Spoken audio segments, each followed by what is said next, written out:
Come in. Welcome. I'm E.G. Marshall. Welcome to the world of your own terrifying imagination. No storyteller is better loved than the gentle Robert Louis Stevenson, who wrote Treasure Island and A Child's Garden of Verses. But strangely, there was another side to Stevenson. He was also the man who could write the blood-curdling history of Dr. Jekyll and Mr. Hyde. And this tale of violence and voodoo you're about to hear, called The Beach of Falesa. Here, take a look through my glass. Thank you. Catch a bit of white there at the east today? Yes? Yeah, that's your house. When George Underhill saw it, he said, "Oh, I've dropped into a soft thing here." Only saw him once more, and he changed, all right. What do you mean? Well, I don't know if it was the gin or a strange kind of sickness, but they found him one morning hanging upsides down from his veranda rail, crazy as a loon, carrying on about someone watering his copra. He died in a convulsion. Oh, was it thought to be the island? Oh, no proof. But the next man figures shot his head, blew his head right off. And the first of the line of the Benton Far East Company, old Adams, he just plain up and disappeared as though that damn tropical forest reached out like a octopus and swatted him, line and sinker. No, sir. No, sir, Mr. Witcher, traitor or not, promotion with your company or whatever. You wouldn't get Captain Ben Randall here to set one foot on the beach at Falesa.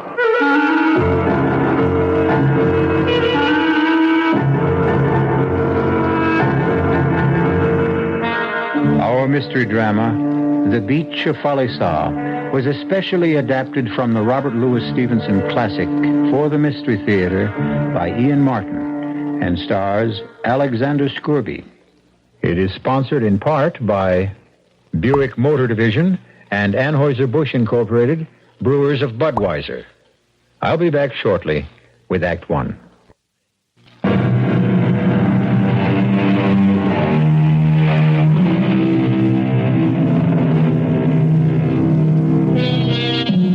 Copra is the oil from the coconut and is used in the manufacture of soap and margarine.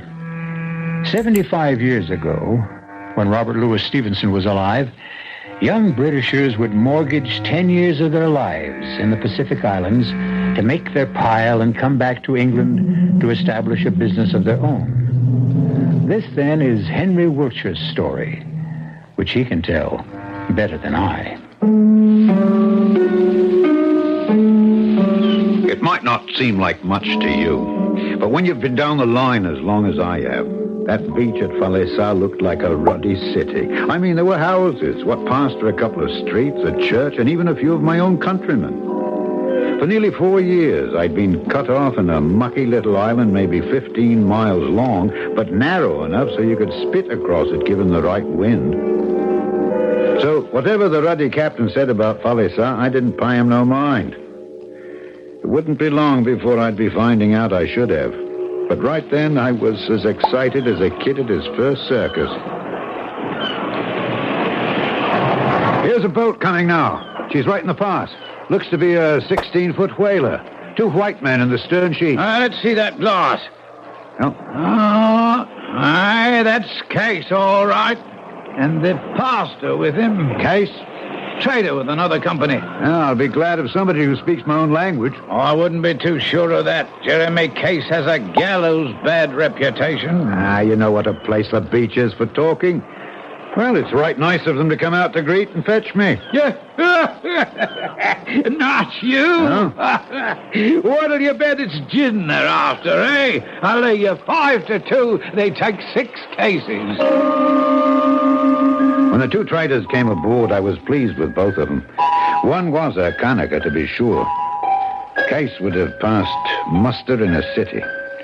He was smallish, had a hawk's nose to his face, pale eyes, and a beard neatly scissor-trimmed. It was clear he came of good family, was splendidly educated.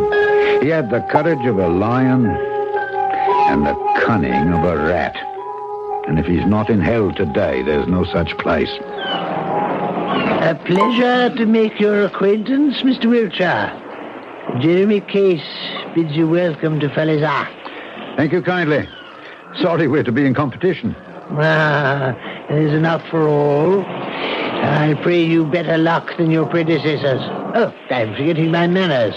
This is our pastor. Pleasure to meet you, Master. It is our honor to have you join our community. We shall hope to see you at Sunday service.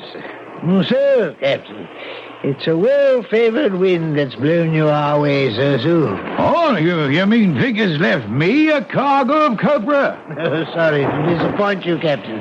Not a drop, I'm afraid, of either copra or gin.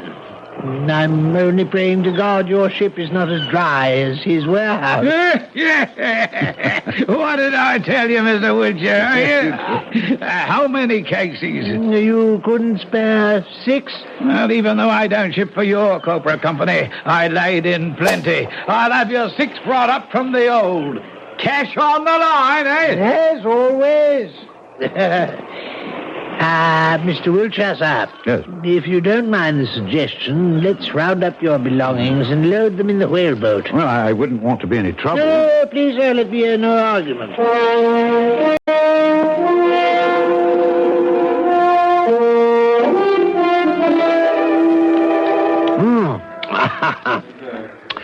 Oh, there's nothing like gin and lime to settle the stomach, cool the brain, and ease the mind. Yes. Right kind of you to stand me a couple at the bar like this.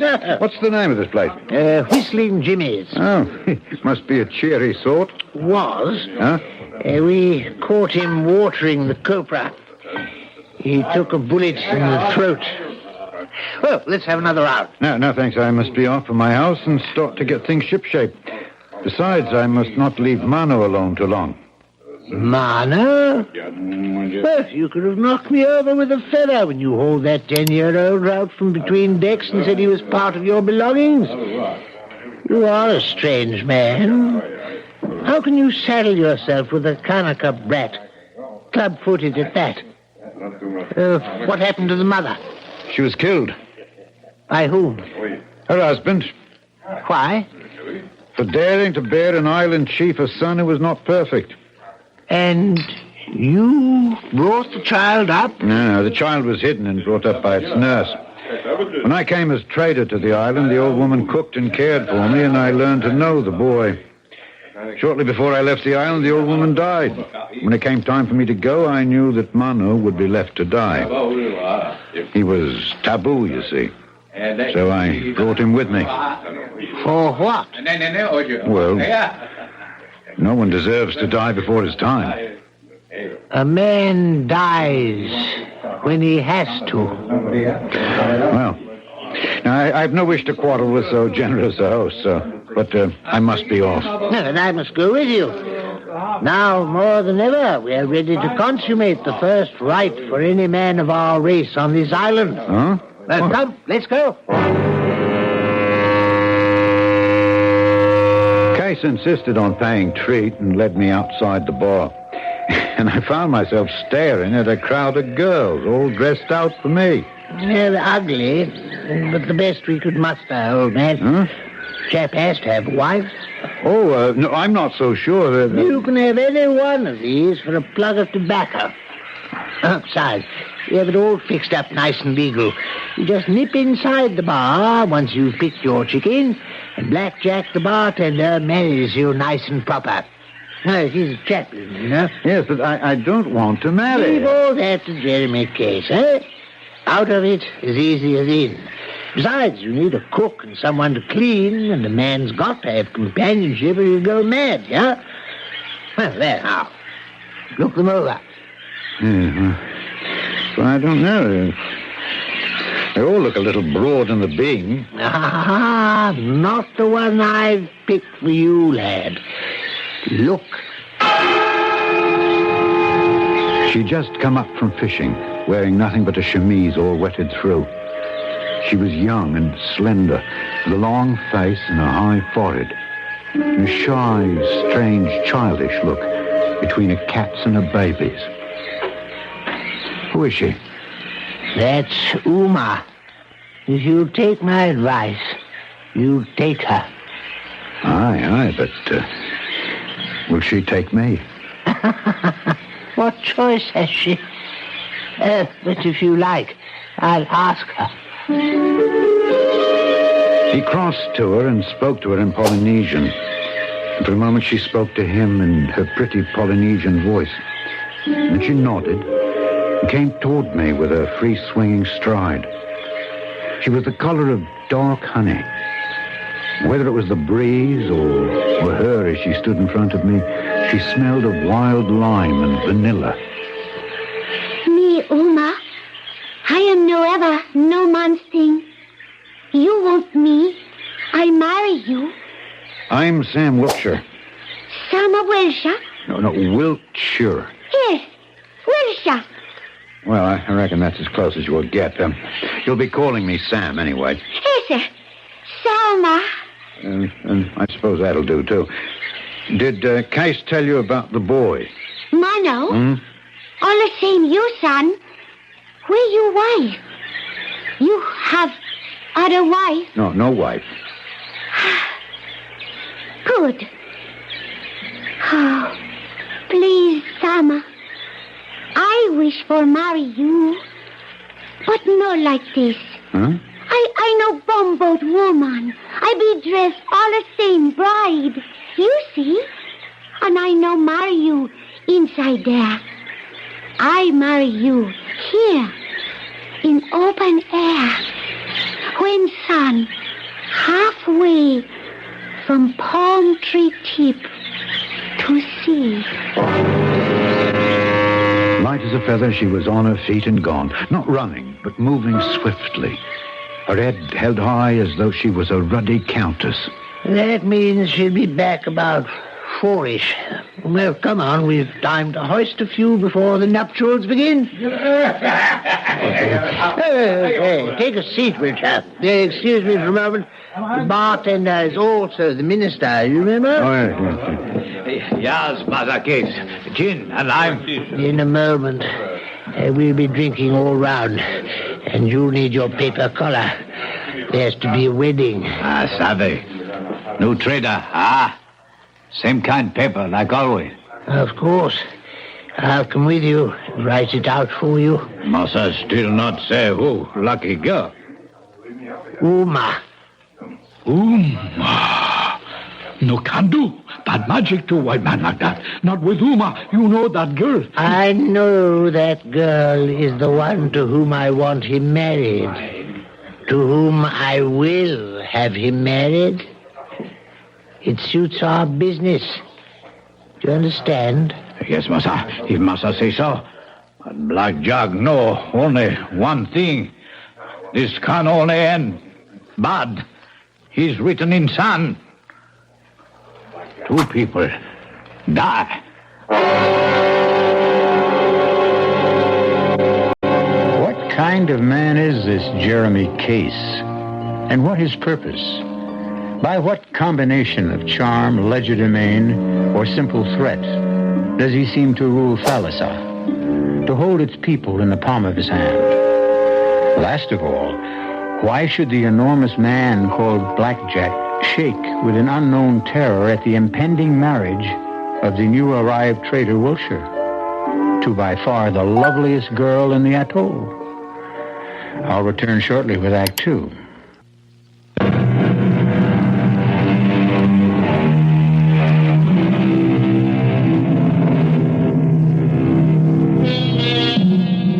The beach of Falesa, a tropical paradise. Surely one of the loveliest settings for the most sacred rite between a man and a woman. And in Robert Louis Stevenson's tale, certainly the scene was magical. In his own words, the sun was down and the sky all afire. Uma was dressed and scented. Her kilt was a fine tappa, looking richer in the folds than any silk. She showed the best bearing for a bride, serious and still. And I thought shame to stand up beside her before that great grinning mountebank with his paper collar, making believe to read from an old volume of some novel, the words of his service not fit to be set down. And the document we signed. Since Case wrote it, let it be his voice to read it.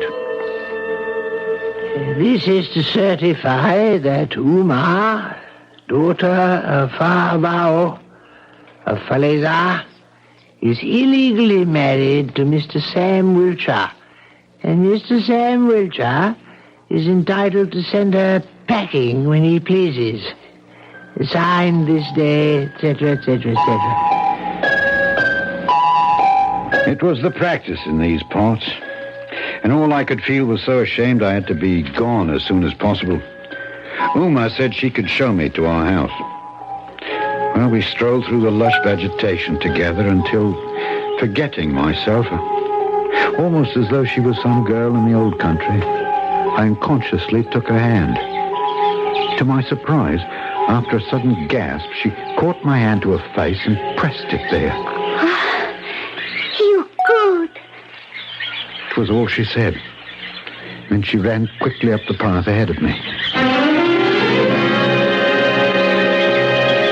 Uta, mahu, taku. It is good. Maki, aboi. No, mano. For the father, you must say in English. He know my father. He is your Takashi. Without him, you be nothing. Leave off, Uma. Don't upset him. No, he must savvy. You are his tiki. You give him life. Oh, we understand each other. Hey, Manbo, right? Right, you governor. Put it there. Good night, Sama. Good night. This place be good. You bet. Good night, Uma. Tonight, Mano go sleep by and by Fahavo's house. Why? This is your house. Fahavo, say more better. Tonight is wedding night, Sama. Oh, yeah. All right, I'll walk you and Favao home, all right?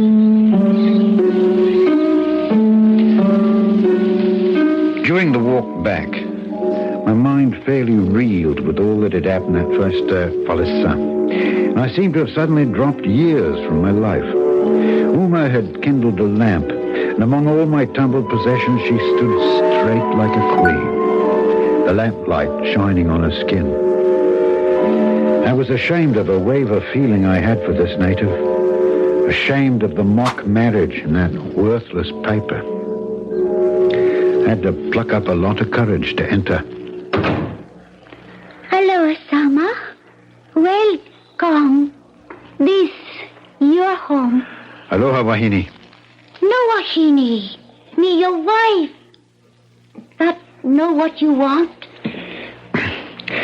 Damn if I know what's come over me. Oh, what you do?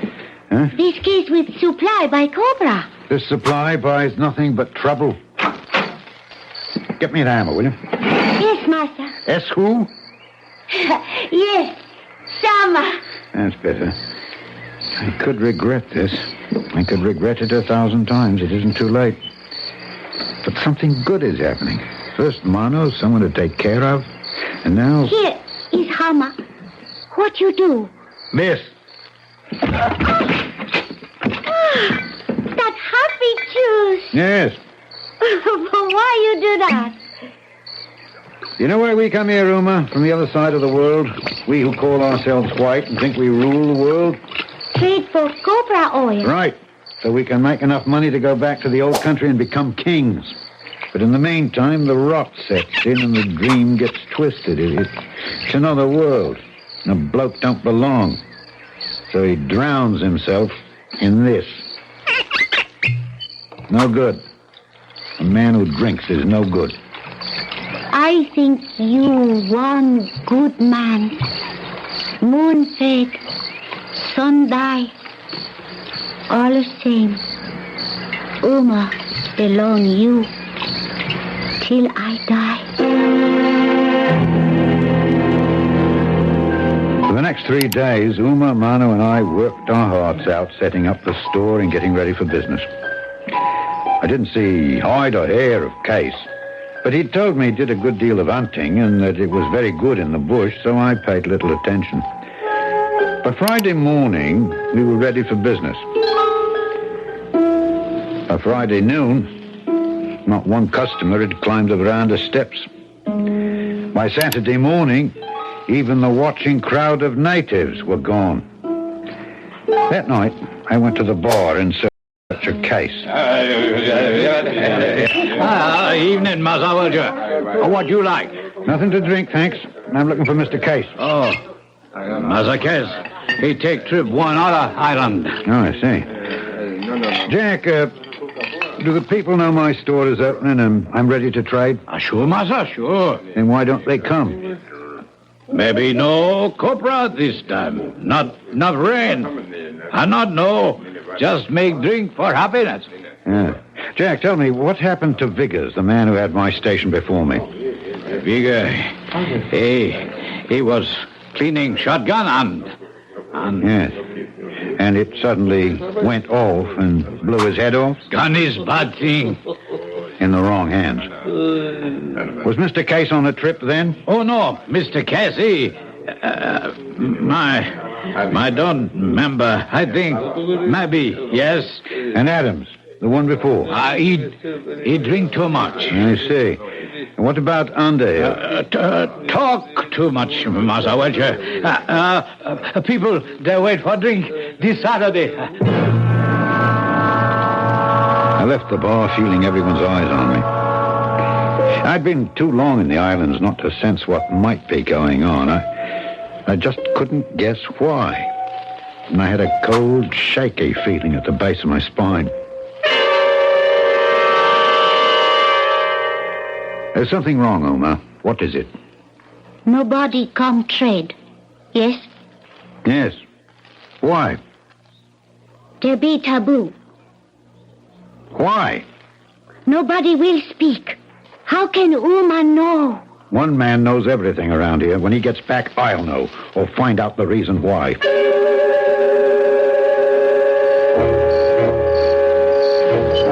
Case? Who's that? Welcher, I want to talk to you. And put that pistol away. Reflex action, old boy. Not much time to talk, though.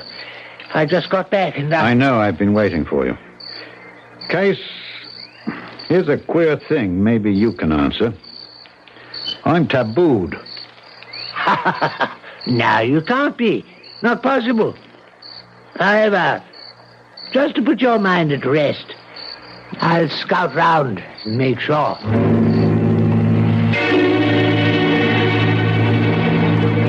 Well, I rounded it up with the chiefs, and if you ask me, it's the worst kind of thing I've ever heard of. I am tabooed then, eh? Something of the sort.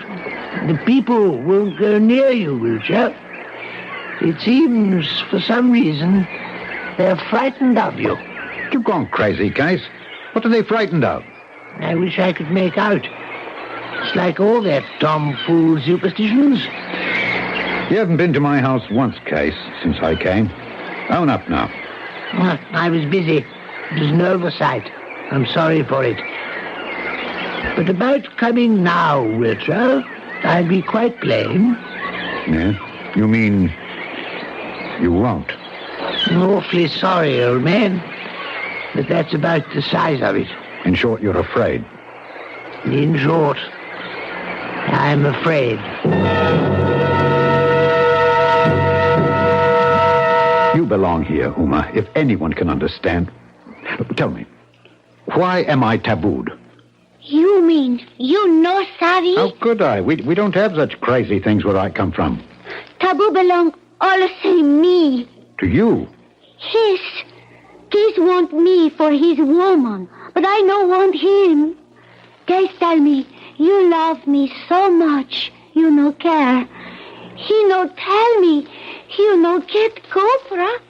So, I go away. What? Taboo go too. Then, you get much copra. You like it more better that way. No. Hold on now, Uma. Kay seems to have played it pretty mean on the two of us. But I know now, and I don't want you to go away. I love you too much. No. Tell me true. Uma, I tell you true. I would rather have you than all the copra in the South Seas. Oh. Now I die little because I am so much loved. Me too. But, Uma, tell me, why are you taboo? Baba! Baba! Listen! He talks! Who? Missionary, he tell you everything more better from me. As I came out on the veranda, the mission boat was shooting for the mouth of the river. So I started strolling down towards the river. From the opposite side, there was a man heading for the same place, and as he saw me, he started to run and got there first, as though to keep me from seeing the missionary. At the sight of him, rage flew into my nostrils, and I raced him to the pier. Get out of here, you low swindling thief! Don't be a fool. Well, I have been since I came here. I have business here with the missionary. So have I. And I don't want you eavesdropping, so I give you notice to clear out. I don't take it, though. He was quick with his hands, but had neither my height nor weight. And besides, I was blazing with a wrath that would have bit into a chisel. I hit him twice, once with each hand, and he went down with blood spreading on his face like a napkin. Have you had enough? Answer me or I'll kick it out of you. I could have put a bullet through you. Yes, enough for this time, with the missionary and his crew as witnesses. But next time, I'll kill you. Father Talton, sir. I'm Sam Wiltshire. Benton Company's new trader. The same. You make a poor impression rolling on the dock with a man half your size. A giant on this island, Father Talton. He seems to control it. Father Talton, I need your help. It was Case that you knocked down. It was. You're either a brave or a foolish man. I can promise you nothing except extreme unction when you need it. As I fear you may, since I know no way to protect you from the evil Valazar casts on your kind.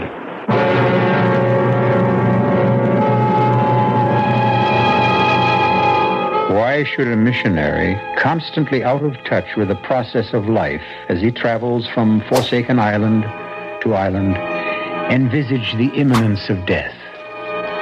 There are more mysteries that haunt these islands than the ancient one of taboo. I'll return shortly with Act 3.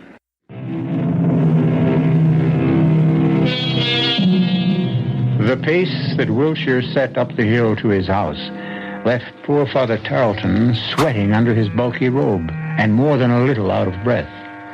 But if he harbored any unchristian thoughts about his host, they were quickly cleared when he learned the first purpose of his visit. Now, here's the way of it, Father Talton. This is Uma, the woman I was married to by Black Jack. The bartender. Mr. Jeremy Case, Esquire, informed me he was a pastor. The certificate was written by that same Mr. Case, a dandy piece of literature, I promise you. But I'm not ducking any responsibility. I'm what you call a sinner, and I want you to help me to make it up to the person I deceived. I shall be happy if I can. Right. Uma, give me your marriage certificate. Oh, but what you want? Come on, you can trust me. You no hurt Uma? Give me that and I'll show you.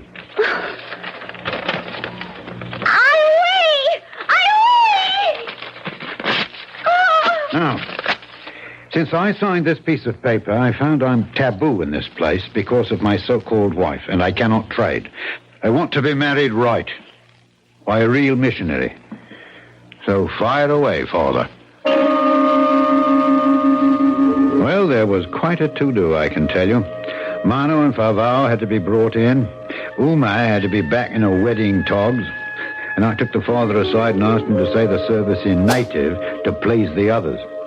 We had 2 of the crew in for witnesses, and finally it was all bound up right and proper. Mr. Wiltshire, I have rarely performed a marriage ceremony with more grateful emotions. Thank you for the talk. Do you want to know why your wife is taboo? Of course I do. I can tell you at least part of it. Old John Adams traded for your company. Shortly after he came here, he was stricken with the palsy. Massive, general. All of him frozen except one eye which winked. Constantly winked. This vile fellow Case worked up the word that he was the evil eye, that he was the devil, and would destroy the island. He persuaded the villagers to take this poor old man to the other end of the village and bury him alive. Only one person tried to save him. Your wife. I work for him. He kind, no jabber. Case won 2 battles. He removed a rival trader, and he was able to punish Uma for refusing his advance. Because she tried to stop the burying, he said the evil eye had entered her, and she was made taboo. But Case, he promised on Bible, my taboo, no yours. It's all right, wife. I don't blame you. Father? Yes, son. It's all of a piece, isn't it? Vickers never blew his head off. That was done for him. Underhill, he was a booze hound, which should have made it easy. He was poisoned. And Adams, buried alive. Now I'm tabooed. The motive is obvious, even if we have no proof. A man like Case could only enjoy his single-handed control through fear. Fear? What fear? He's only a man, and a small one at that. But he holds some dread terror over their heads. I cannot stay this trip, for I am due at Fale Alihi. I will return as soon as I can. As for Case, without proof, there's little I can do. Don't you worry about Case, Father. Now that everything's in the open, as it were, you let me handle Case. I didn't see him to speak to for several weeks. Meanwhile, Mano, Uma, Favao, and myself occupied our time making copra with our own hands by piddling him out for all the labor. Finally, out of sheer frustration and boredom, and because we were tired of a steady diet of canned goods and local fruit and nuts, and to cheer up lonely little Mano, we went hunting. And I bumped into Black Jack. Hey, Jack. No road going eastward? Oh, one time, one road. Now he dead. Nobody he go there? No good. Too much dabo he stop there. Man, he go there. No come back. You know plenty about devil. You think me one? No think. Dabo. All the same fool. Uma, she devil? Before he could answer, far across the bay, I see Case come out from the hanging front of the wood, a gun cradled in his elbow. Hello, my friend, you no talk all the same true. Case go, he come back. Case no, all the same. Huh? Case, Tiabolo.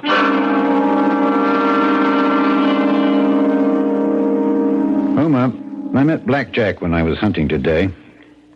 And I saw Case coming from the east end of the island, where there's no trail. Tell me, Uma, what does Tiapolo mean? Devil. I thought Aitu was the word for that. I too. Other kind devil. Live in bush. Eat kanaka. Teapalo, big chief devil. Live in home. All the same, Christian devil. No further forward. Jack says Case is Tiapolo. No, all the same. Case belong Tiapalo. Case all the same, his son. Suppose Case, he wish something. Tiapalo, he make him. Well, that's right convenient. Like what? Out came such a rigmarole of stories I couldn't make head nor tail of them. It seemed that in the forest, Case had a church where Case worshipped. I now began to have a glimmer of how Case had acquired his position. And though he was a tough nut to crack, I was no ways cast down. You no go there. I no let you. Uma, nothing would stop me now. I want to have a look at that place of worship myself, and then we'll see about the glorifying. But nobody go there unless Diapolo, he protect you. I'll chance it with God's protection. I'm a good enough sort of fellow, I hope, for God to con me through. I left at dawn the next day, began to hack my way laboriously through the jungle. The queerness of the high bush is impossible to describe. Suddenly, I heard a sound that was so strange it chilled my blood and left me twittering in my shoes. But this was a sound my ear could follow. And finally, I spotted it and climbed a tree to it. Crudely made from a candle box with a brand still on it and banjo strings. A wind harp. I think the upper class name is Aeolian or something like that. All right for you, Mr. Case. You frightened me once, but I defy you to frighten me again. I slid down the tree and, coming to the bottom of it, found a path that led me to my destination. Rum sort of place, too. There was a wall no Kanaka ever built. Must have been century upon century old, winding around a longish mound of earth. On top of the wall was a line of queer idols, carved and painted faces, ugly to view, with teeth of shell, and brightly clothed with cloaks that blew in the wind. And other harps were sounding from all sides. In a moment, I was up over the wall into the mound of earth. Digging off the roof of earth, I found a tarpaulin stretched on boards. So this was the roof of a cellar. I climbed in, and there, around a corner, was a shining face of appalling ugliness, waxed and covered with luminous paint that occasionally smoked. Now that I knew how to fix Mr. Case, I went home. I no let you go. I tell you what, you fish me out your Bible and I'll take that with me. That'll make me all right. Maybe. But I no let Mano go with you. Mano isn't scared of Aitu, not white man's. Right, Mano? Mano no scare with Sama. Besides, I need him to carry the fuses and the lantern. I have gunpowder, 2 dynamite bombs, gun, a machete to chop down those harps, knife. Mano, go. This no job for woman. That's telling her. Mind, old girl, I come back. Whole world is right.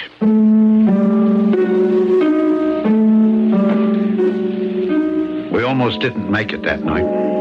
Poor little Mano with his lame leg. But once there, it was easy. With charges set in the cellar, the harps hacked down as we passed them, the statues piled on the top, the fuse laid, my patent match lit.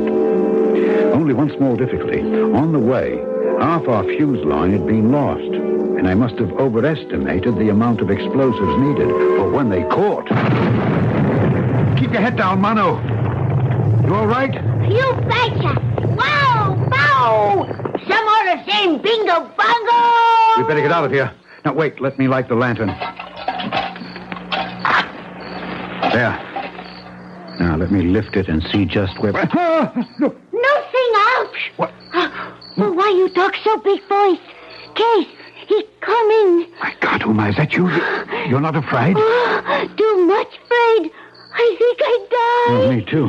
How far is Case beyond you? I not know. I lost.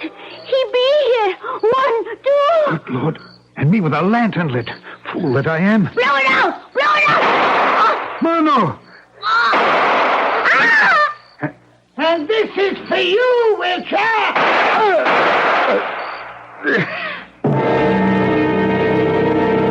You've never had a leg bone smashed and tried to move. You've never known pain. It was a foolish move all round, for I couldn't reach my gun, and it alerted Case. He approached me carefully, his Winchester trained on me, his lips drawn back in a snarl that was supposed to be a smile. You fool. If you left well enough alone, I'd have made some deal with you later. Liar, you murderer. You have one more shot at me. Better be sure to be close enough so you don't miss again. Right between the eyes. Are you ready? I'd been as taut as a ship's hawser, but the moment he was close enough, I had him by the ankle, plucked the feet right from under him, and was on top of him with broken leg and all before he could breathe. His gun was gone, and he fastened his teeth in my arm like a weasel. Much I cared. My leg gave me all the pain I had use for, and I drew my knife and I got it in place. That's for Underhill. That's for Adams. That's for Vickers. That's for poor little Mono. And this is for Uma. For myself. What is there left to care for? I have nothing left.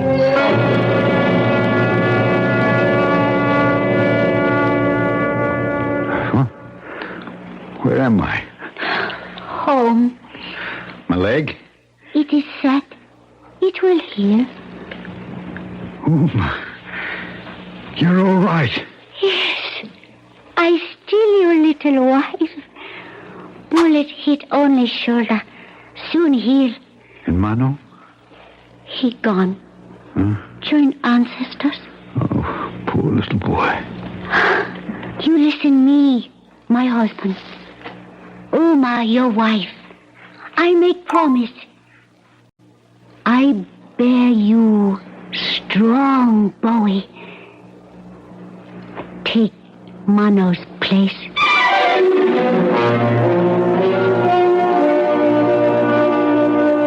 As it happened, according to Robert Louis Stevenson, Uma bore Sam his son, just as she promised. And for good measure, 2 daughters, who fortunately looked like her.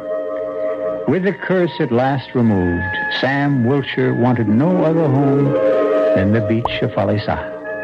I'll be back shortly.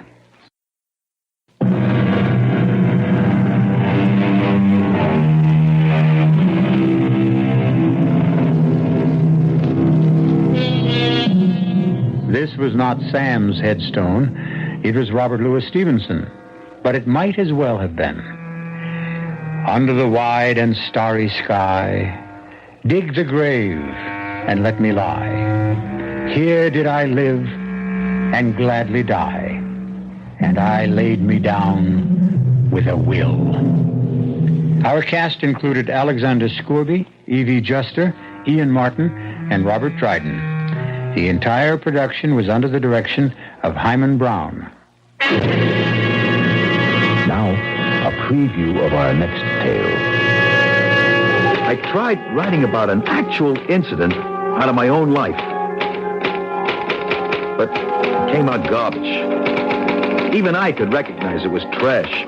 That's when I heard the voice for the first time. Right out of the guts of the typewriter. Get up, Dorn. Look at you. You're a miserable sight. Can't be. I'm just hearing things. A typewriter that talks. I must be going off my rocket. No, you're not. I exist, and what I say is real. Who are you? What are you? To start with, I am not a typewriter. I control it like I control you. You're both equally primitive mechanisms. Radio Mystery Theater was sponsored in part by Anheuser-Busch Incorporated, Brewers of Budweiser, and Buick Motor Division. This is E.G. Marshall inviting you to return to our Mystery Theater for another adventure in the macabre. Until next time, pleasant dreams.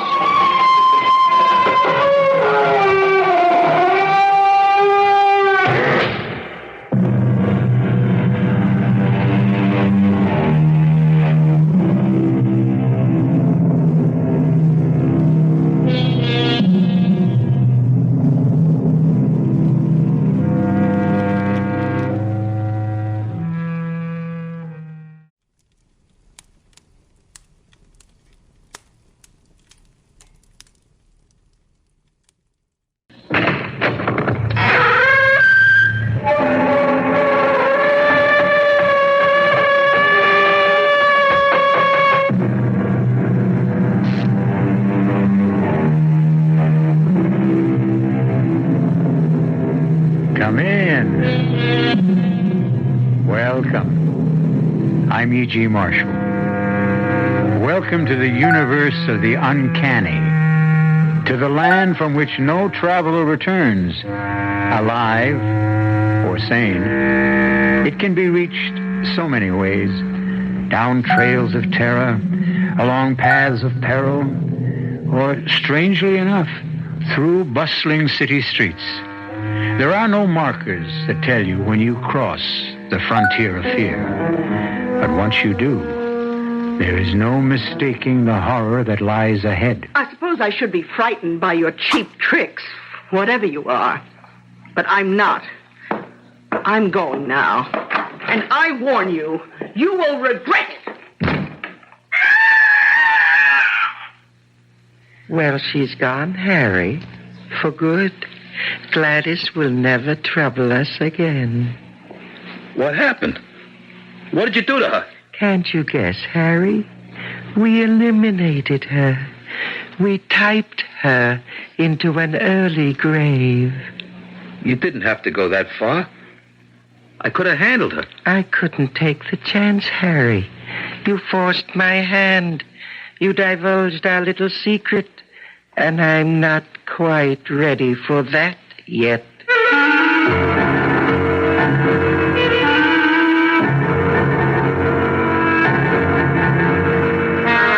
Our mystery drama, The Frontier of Fear, was written especially for the Radio Mystery Theater by Milt Wissoff and stars Jerry Stiller. It is sponsored in part by Anheuser-Busch Incorporated, Brewers of Budweiser, and Buick Motor Division. I'll be back shortly with Act One.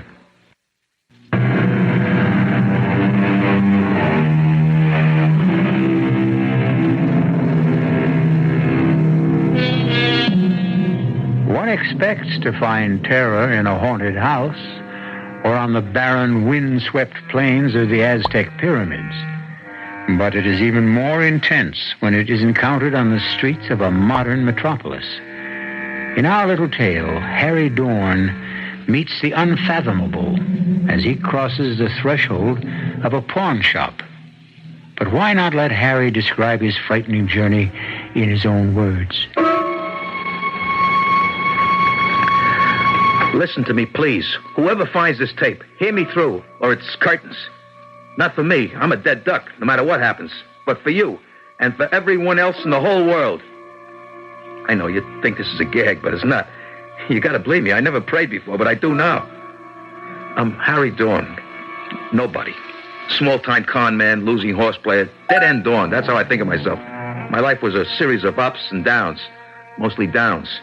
But never as down as the day I walked into Flint's pawn shop. That's a good name for him. His heart is made of it. Morning. What can I do for you? Oh, it's you, Harry. Don't get all choked up, Flint. This is no touch. And what have you got in your mind? I don't know. Just dropped in. What did you give me for this? Tell me what it is first. You really don't know? How about that? These are the silks Arcaro rode when he won the Derby on citation. So what? So it's history. Only the creeps like you, sorry, no sale. Take it for only $25. It's worth a lot more. I'll tell you what I'll do. Pick out anything in that corner, anything, and I'll trade you even. That way nobody loses. But I need eating money, Flint. Take it or leave it. I was going to leave when I heard this voice inside my head, like someone jamming the circuits in my brain. Take the typewriter, Harry. Take the typewriter. It went on in my head, over and over. I was powerless. Take that typewriter, laying there with all that junk. I made the swap and I walked off with the typewriter. When I got home, I couldn't stand looking at it. It was an absolute piece of junk that couldn't possibly work. Dirty, old, and useless. I kept staring at it, trying to turn it into a steak with all the trimmings. And that's when it happened. I found myself putting in a piece of paper, and I began pecking at the keys. Somehow, the typewriter took over. I didn't know how or why, but there I was, typing away. Someone was making my fingers move, making me type out words, sentences. It was weird. I couldn't stop myself. Pretty soon, I was banging away like I knew what I was doing. I looked at what I had typed, and I couldn't believe it. A bunch of dopey poems. I was going to throw them away when the voice I heard at the pawn shop took over again. It planted an idea in my mind. Maybe what I had written was worth something. So I trotted the poems down to a song plugger I know, and he said I was in the wrong place. Take it to Gladys Morgan, a literary agent, he says. Maybe she might dig it. And she did. Mr. Dorn, I'm so delighted you could come. Oh, please have a seat. Now, I've got good news for you. Your book of poems is most enchanting. I'm glad you liked it. How much... Now, I know you'll be happy to hear that Merton Brothers will publish your poems. The money, how much do I get and when? Oh, you poets are so impetuous and so direct. Well, I've got a small advance for you. Here. $100? Is that all? That's the best I could get. You know, poetry is a modest market, but there will be more when the book is published and reviewed. $100? I was hoping I'd hit the jackpot. Oh, keep on writing, Harry, and you may. The 100 didn't last long. I paid the rent, had my steak, and I played a few hunches. I stayed away from the typewriter, but when I blew my last $5, I sat down and started to type again. Who knows, I thought. Maybe lightning could strike twice. It wasn't long before the mysterious voice took charge. I typed for days without any rest. I blacked out, and when I came to, there was a pile of pages stacked neatly next to the typewriter. It was a short story, a murder mystery. I read a little bit of it, but it turned my stomach. Too bloody. But I sent it off to Gladys anyhow. I didn't have anything to lose. Guess what? Another sale. And the bread came in like manna from heaven. I was sitting on top of the world until I got a visit. Who's there? Police. What do you want? You Harry Dorn? That's right. Did you write this story? Death on a side street. Sure I did. Anyone says I didn't is a cockeyed liar. How did you tumble on it? I dreamt it up. All of it. Right out of my head. Did you read this morning's paper? Not yet. Why? Take a peek at the headline. Gang chief slain. So what? It happens all the time. Read the story. See if it sounds familiar. You had the guy killed in your story by a mortar shell, right? It's a little weird, but you got to have a gimmick today to sell your stuff. Oh, is that right? Yeah. Well, read the item in the paper. There. See how Esposito was wiped out. A mortar shell? Mm-hmm. Isn't that something? I didn't think those bums could read. So you're claiming they copied it from your novel, huh? Well, what else could it be? We'll find out, Mr. Dorn. We'll find out at headquarters. One way or another.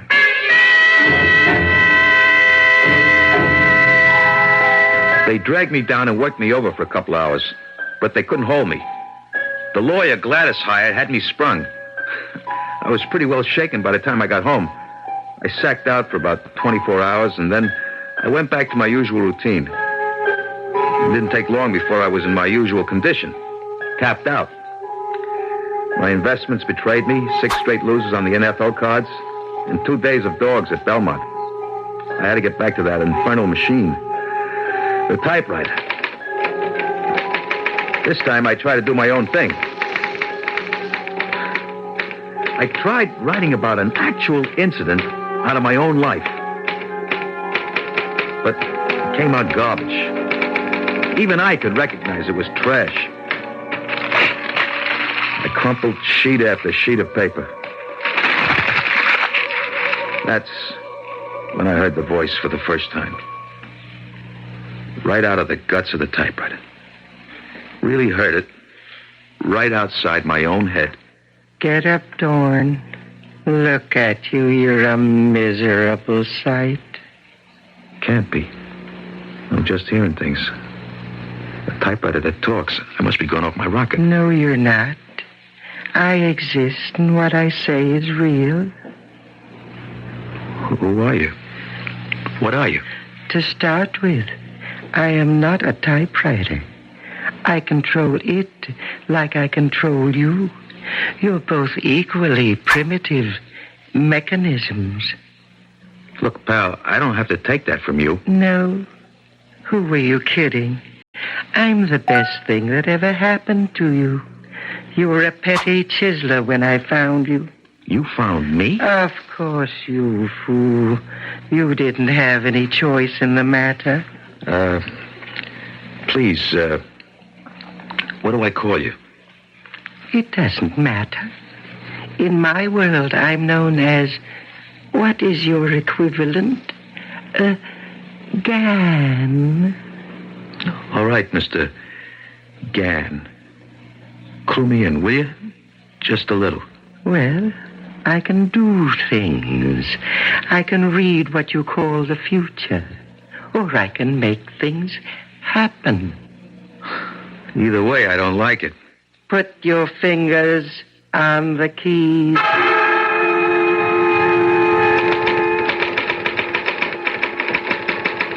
This time the story was kind of science fiction.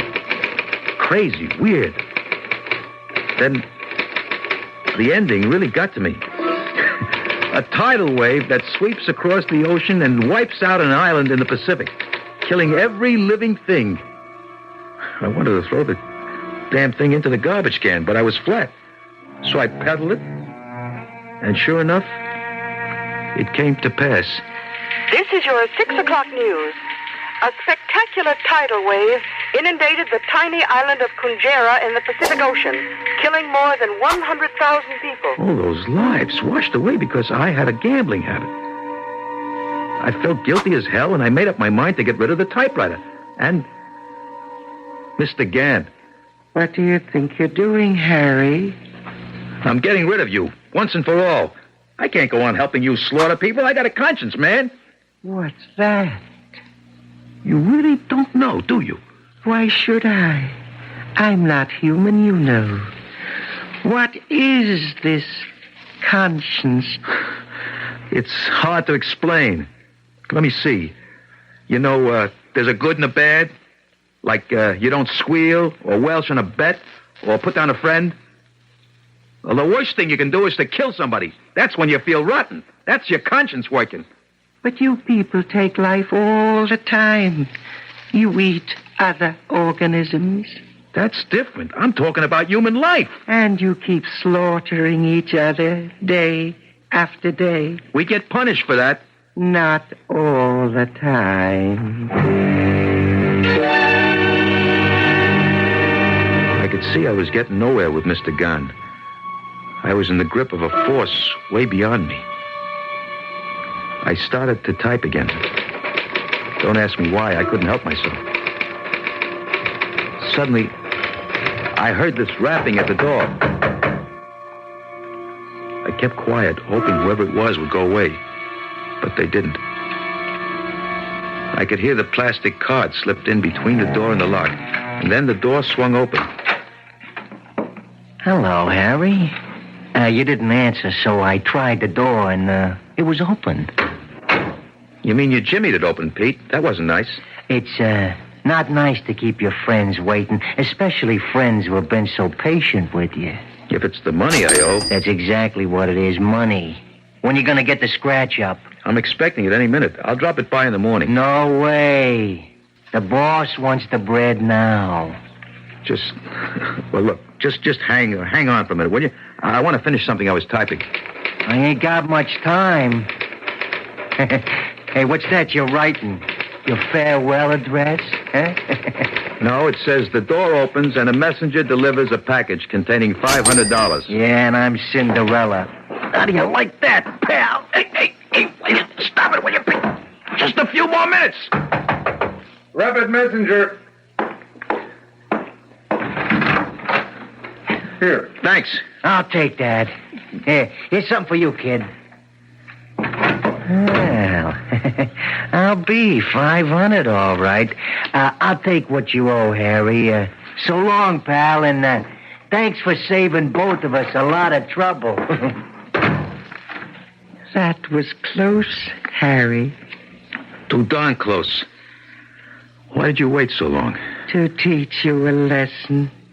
One you must never forget. Okay. You made your point. Good.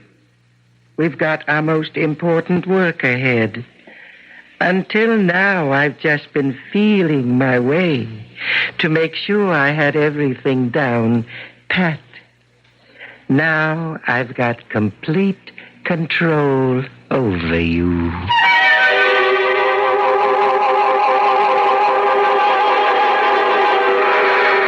The strange voice that comes to Harry through the ether, or is it inside his head, has displayed its awesome powers. Powers that can reach across time and space, can make or unmake events. But for what purpose? We'll learn more when we return shortly with Act 2.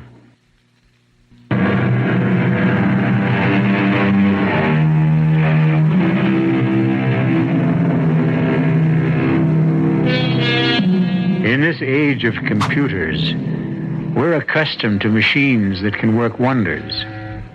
Have you ever thought of the day when we'll come up with a machine that can go far beyond the capabilities of the computer?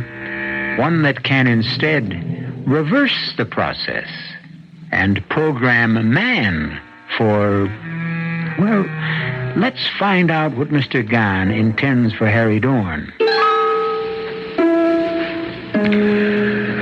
The next few weeks were kind of peaceful.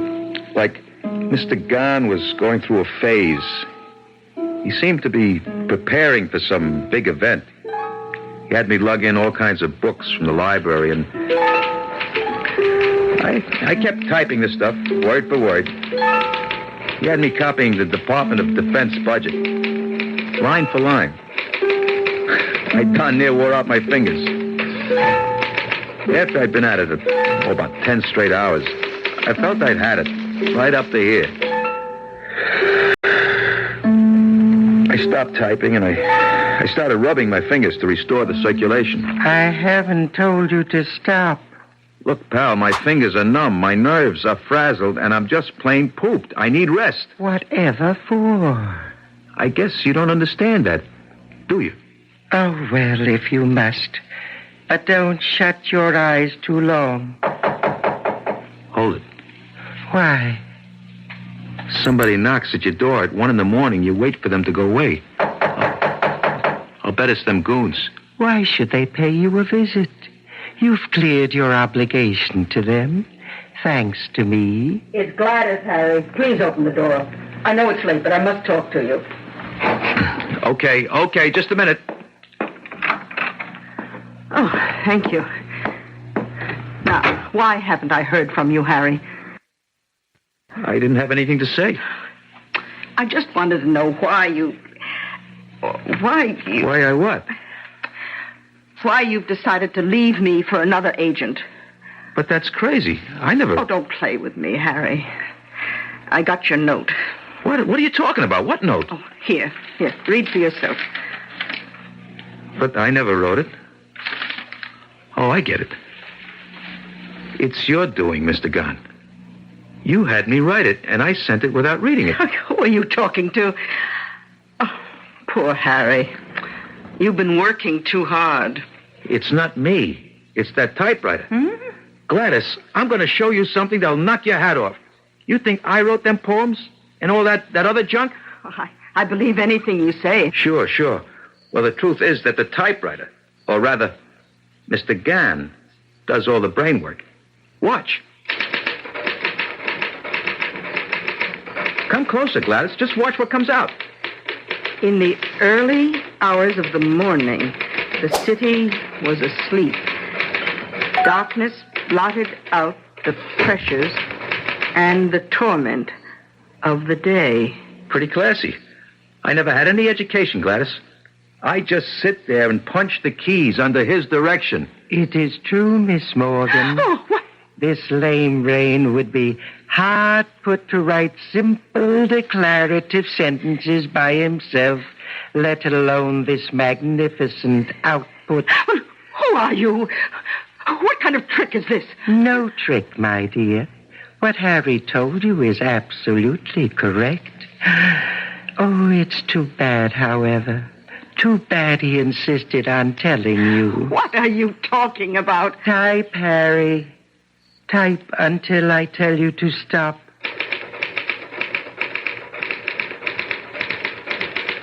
I typed for a few minutes, and then... That's enough, Harry. Now read this, Miss Morgan. I will not. You may have him under your control, but not me. Goodbye, Harry. Gladys Morgan turned to go. She was distraught, but she would have been terrified if she only knew. Don't go, Gladys! Don't leave now! If she only knew what fate awaited her on the other side of the door. Well, she's gone, Harry. Gone for good. Gladys will never trouble us again. What did you do to her? Can't you guess, Harry? We typed her into an early grave. Why did you have to do that? You forced my hand, Harry. You divulged our little secret. And I'm not quite ready for that yet. I fell asleep that morning just as the lights started to come up. I was exhausted. And when I awoke, I poked my head out of the door carefully, not knowing what I'd see. But the scene was the same as usual. The morning paper was waiting. No one had swiped it, even though it was late. It's not in there. What's not in there? How do you know what I'm looking for? If you want to know what happened to Gladys, just ask. Maybe I don't want to know. Maybe last night never happened. Is that you, Gladys? It's the police, Dawn. Open up. Were you expecting Gladys Morgan? Why not? She's my agent. When did you see her last? I don't know. Why? Is it important? Very important. We found her. Dead. Dead? How did it happen? I thought you might know. Me? How would I know? I haven't seen her for days. Okay, Dawn, get your clothes on. All right. I did see her last night, but only for a few minutes. She was okay when she walked out of that door. I think you better come along with me anyhow. Okay. I heard her scream after she left, but when I went out to see her, she was gone. Type, Harry, type. What was that? Who you got here? Nobody. I was just thinking out loud. Can I use the typewriter for a moment? I just got to put one thought down before I forget it. Okay, but hurry it up. The moment was tense, fraught with danger. Then suddenly the phone rang, cutting through the tension like a stiletto. It was news about the corpse. News that established beyond a doubt his innocence. Hello? Who? Yeah, he's here. It's for you, Lieutenant. Yeah, okay. Hello. Mm-hmm. You sure? A full confession? I gave the statement voluntarily, huh? Okay, I'll be down in about 15 minutes. I want to talk to him myself. Bad news, Lieutenant? Not for you. We got a lead on a suspect. Mrs. Morgan's ex-husband. He had motive and opportunity. A cab driver drove him near where we found her body. Then I'm in the clear. So far. But don't try to leave the city until I give you the word. Understand? I wouldn't think of it, Lieutenant. Now say thank you, Harry. Thanks for nothing. You got me into that mess. You owed it to me. I owe you nothing, Harry. Remember that at all times. Well, at least the law's off my back. You seem relieved. Sure, I'm relieved. I'm not in a pokey. You feel relieved, even though you know someone else will suffer for a crime he didn't commit. But I didn't do it either. Of course you didn't, but your information could clear him. What about your precious conscience? I don't want to get mixed up in murder. You mean if he takes the rap, as you would put it, then you're free and clear? Isn't that true? How did I ever get into this fix? Why did I ever walk into that stupid pawn shop? It wasn't a free choice, Harry. I picked you. For what? I asked you that before. What are you going to do with all that information that I've been typing? I've already told you, Harry. You will be the first to know when the time comes.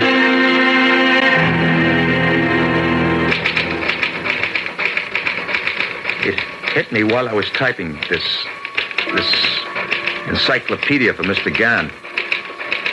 Sure, he had me. But in a way, I had him too. Somehow, he still needed my muscle power to move the keys. I couldn't figure out why he couldn't do it for himself, since he could do so many other things. But the fact remained, Mr. Gann had no way of moving the keys without me. Quite commendable, Harry. You do have some low cunning. How did you know what I was thinking? I'm in your mind all the time. What is this great inspiration you've had? You ought to know. Oh, my head. It aches. I'm waiting, Harry. I want you to help me get back at some of the rats who put me down. Is that all? Look, Harry, I am not a genie caught in a bottle, waiting to do your bidding. Okay, then I go on strike. No help, no typing. Nonsense. Well, tell me what you want. Only let's not waste too much time. We have much to do. Okay, I want the bookie hit big. I want him wiped out. That's it? To start with. The other two little favors depend on how this works out. All right. Start typing. I put a fresh sheet of paper in the machine and hit the keys. I didn't even bother reading it. All I could see was Pete and his boss going down the chute.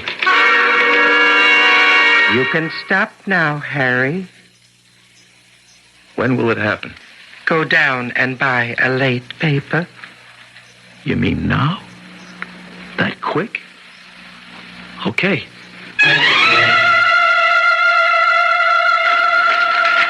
Turn to page 37, Harry. Column 2. Bookie found slain. Dead. Who asked you to? You did. I just wanted them cleaned out, not killed. I just set it in motion. Natural law took over after that. Let's not waste any more time. What are your other two favors? I don't know if I still want them. Not if they end this way. They don't have to. Tell me what you want, or back to the typewriter. Don't rush me. Let me think. Okay, here they are. I want my old man to retire. He's worked hard all his life, and I'd like to see him stop. His pension doesn't start for 3 years more. Make it due now. And the other favor? My sister, she's had it pretty tough. She and her husband are just making it. It's hard on the kids. I want her to come in to some bread, enough to make life easier for them. Done and done. Just hit the typewriter, Harry. All the time I was typing, I felt myself pulling back, trying to make my fingers stop. Somehow, some way, I knew what I was doing was wrong. Hello? Yeah, it's me. What's that? No, I can't believe it. A heart attack? How did it happen? Well, how's he doing now? I see. He'll pull through, but he'll never be able to work again? Yeah, I'll meet you at the hospital in about 15 minutes. Goodbye. You murderer! You can't do anything good if you tried! Why did you have to do that to my father? I just set the wheels in motion, Harry. I don't steer the vehicle. Call off the other favor. I don't want your help anymore for anything. It's too late, Harry. Read what you've typed. On the way home from work, George Masters was mugged in a subway passageway. He died of wounds received in the struggle. You swine, you! His wife was the sole beneficiary of a $100,000 life insurance policy. There you are, Harry. All taken care of. Now back to the typewriter, or I'll be forced to take care of you.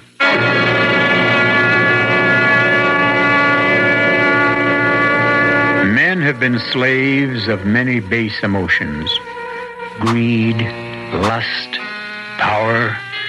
But few have ever been in such complete thraldom to a machine.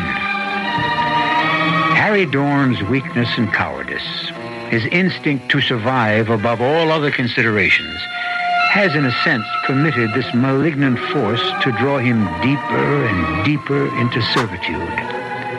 Where will it all end? We'll know when we return shortly with Act 3.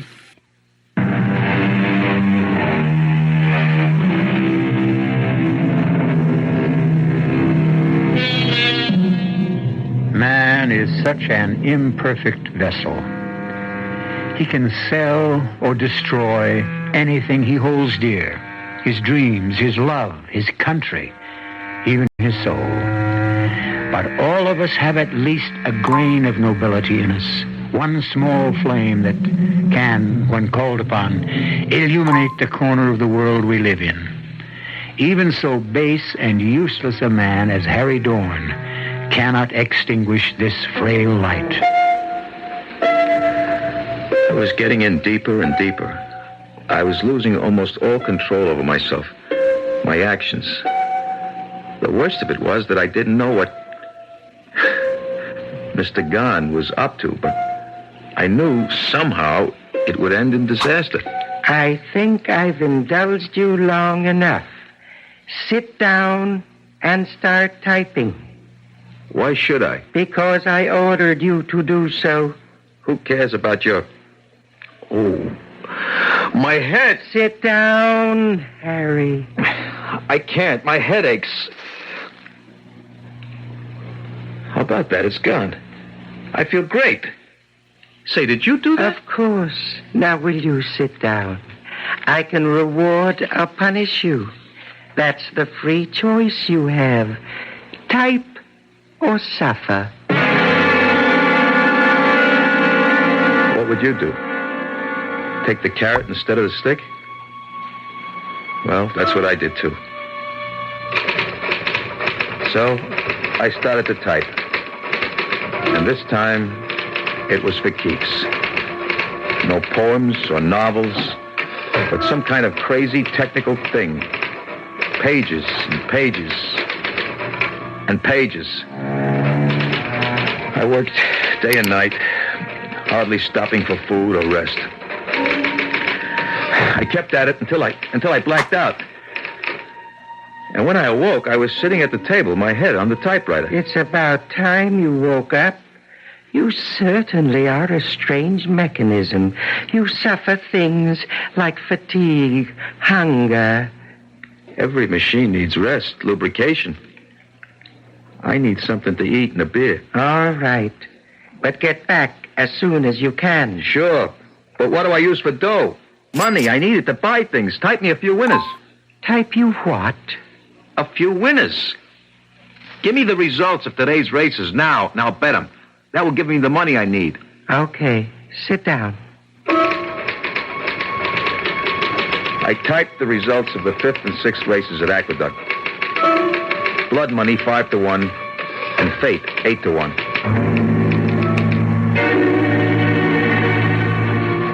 You win again, Harry. Fate 17-2. Not bad. Who tipped you? I can't divulge my source, but just remember, this is only the beginning. Sure, Harry, sure. I dig, kid. I'll be back tomorrow for more action. Anytime, kid. You're hot.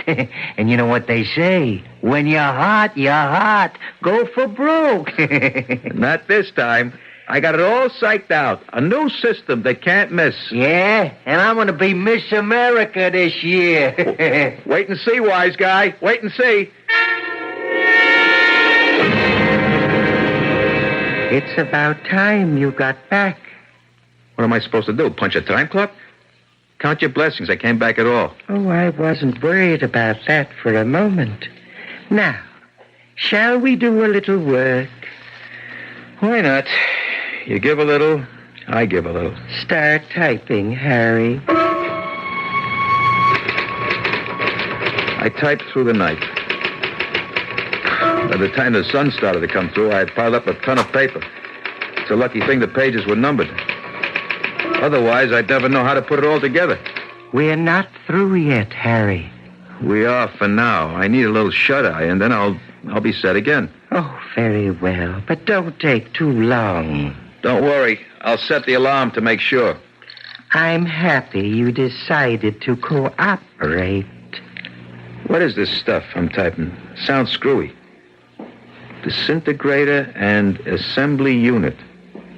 Interspatial disturber unit. Sounds like some kind of invention. You could describe it that way. Who cares? Oh, before I forget, type me out the winners for tomorrow. I mean today. I'm going to show them what Harry Dorn is made out of. I shouldn't think you'd want to do that.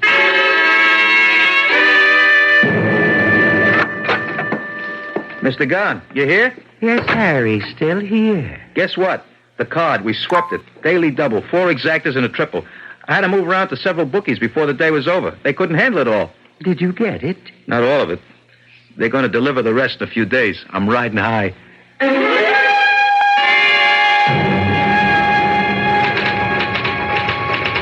Next day, I was even feeling kindly to Mr. Gunn. I got to the table early and typed away all day. I figured I could skip the races for a few days until Pete paid me off. I was ready to fall apart when Mr. Gunn threw in the sponge. That's it, Harry. Don't tell me you're tired. Certainly not. I don't even know what the concept means. It's just that this phase of the operation is over. Great. Now I can ball it up. Is there anything else I can do for you before I hit the town? As a matter of fact, there is. Just type up a few labels. Sure. It's the least I can do. Then assemble the copies of the manuscript and mail them out. Consider it done. Now, let me have the label copy. USSR, People's Republic of China, France, UAR. What the hell is this all about? Agents in all those countries? Yes, Harry. Agents of destruction. What are you talking about? I told you you'd be the first one to know. Know what? Do you remember all the reference material you typed? How can I forget? That was for evaluation purposes. I don't get it. We were evaluating whether your species should continue or whether you represented a menace to the galaxy. And how do we make out? Badly. The decision was to eliminate you.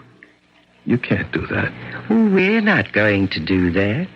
You are going to do that yourselves.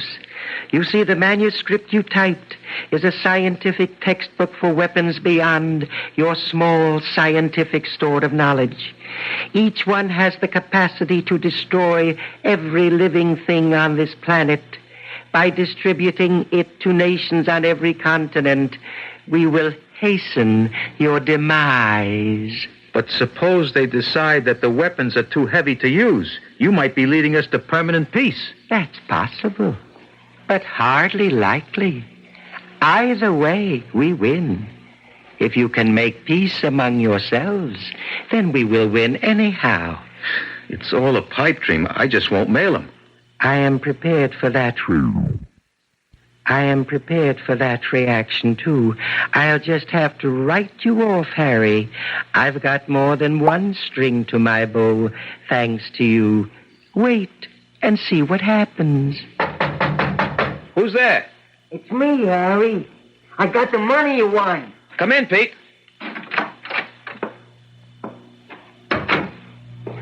It's about time. I've been waiting for the dough. Give it to me. Here it is, kid. 3 big ones. So long, Harry. I hated to do that, but it was you or me, and I like me better. You haven't won yet, Mr. Gunn? Who are you talking to? Get out now, Pete. While you can. Please pay attention. What's going on? Who is that? I'm getting out of here. There is $1,000 underneath the envelopes on the end table. Mail the envelopes and the money is yours. What? There will be another $1,000 waiting for you when you return with the postal receipts. A grand? Just for lugging these to the post office? Sounds screwy, but hey, the dough is real enough. Hey, did this ain't no gag? What am I doing? Talking to the air? Well, if there's anybody here, just get the other 1,000 ready. Yeah, I'll be back. What have I got to lose?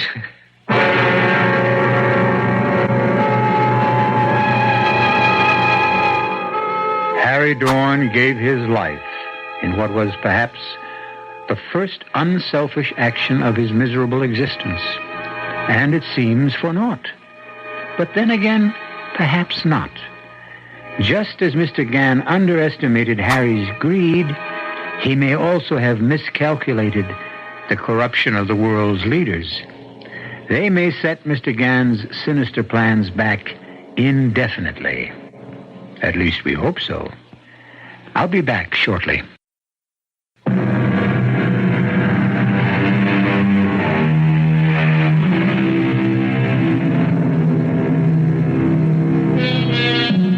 And so we close our tale of terror. The path that took Harry Dorn across the frontier of fear was a costly one for him. He paid for his moment of greed with his life. But in the final analysis, Harry was only a straw in the wind. His entrances and exits are over. But what of us, the human race? Our cast included Jerry Stiller, Paul Tripp, Rainer Rayburn, and Bob Caliban. The entire production was under the direction of Hyman Brown. Now, a preview of our next tale. It's a matter of life and death. Life and death? Whose? Yours, I'm afraid.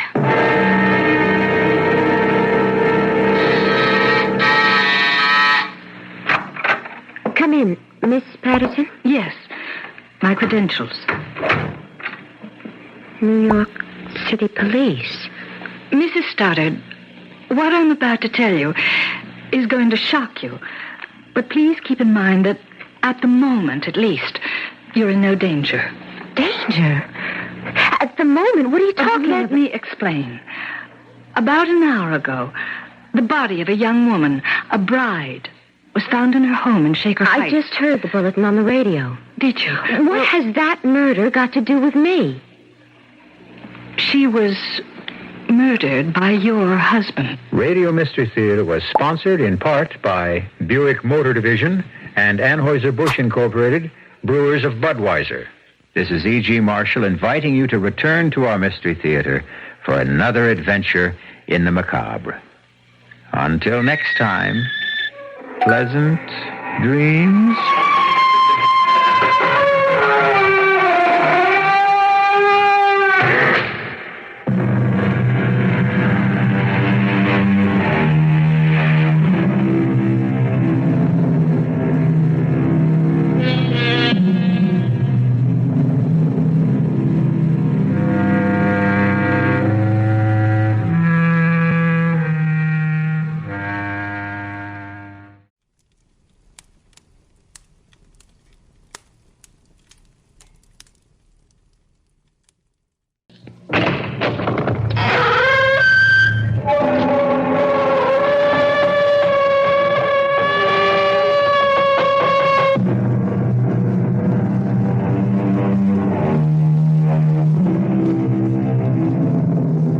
Come in.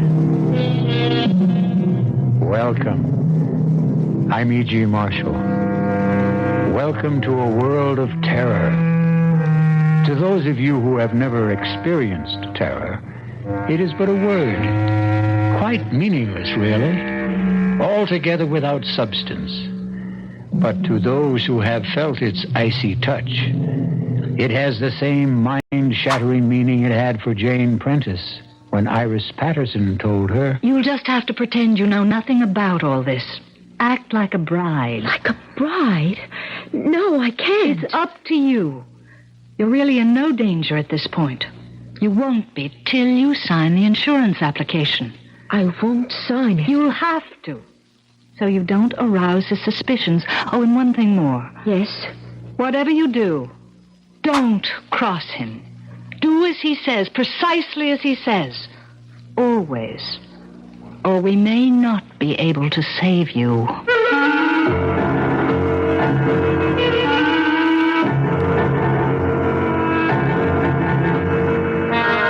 Our mystery drama, Journey into Terror, was written especially for the Mystery Theater by George Lothar and stars Roy Sinus and Lynn Loring. It is sponsored in part by Buick Motor Division and Anheuser-Busch Incorporated, Brewers of Budweiser. I'll be back shortly with Act One.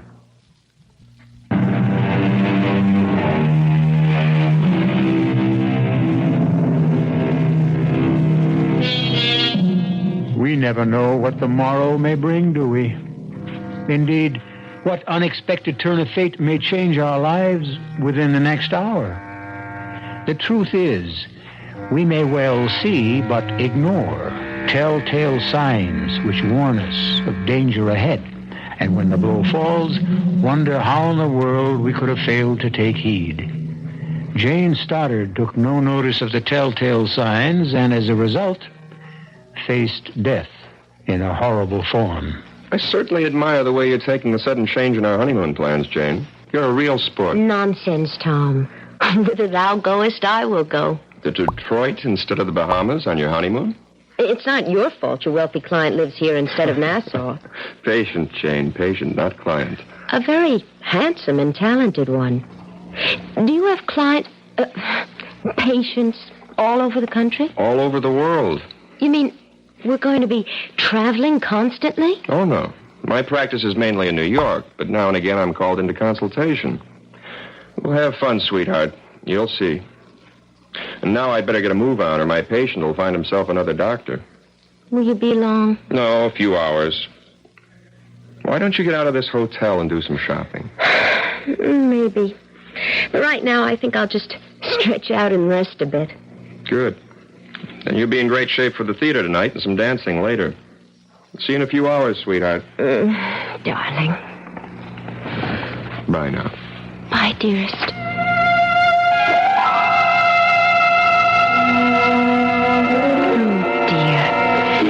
To think I could be sunning myself on Paradise Beach right this minute. Nice hard bed. Oh, it feels good to stretch out. Turn on the radio. Get some music.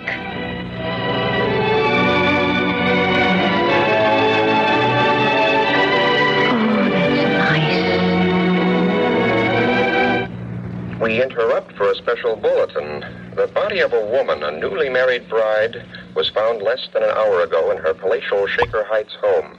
According to the police, she had been tortured, then strangled with one of her own stockings.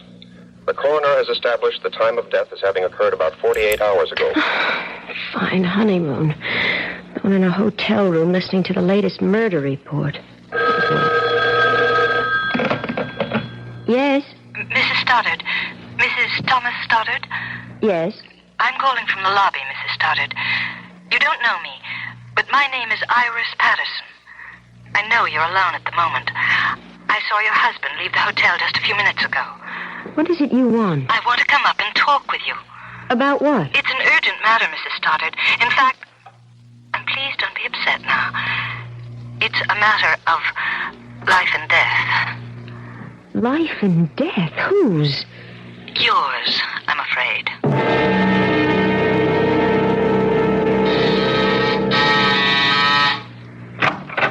Come in, Miss Patterson. Yes, but Iris will do.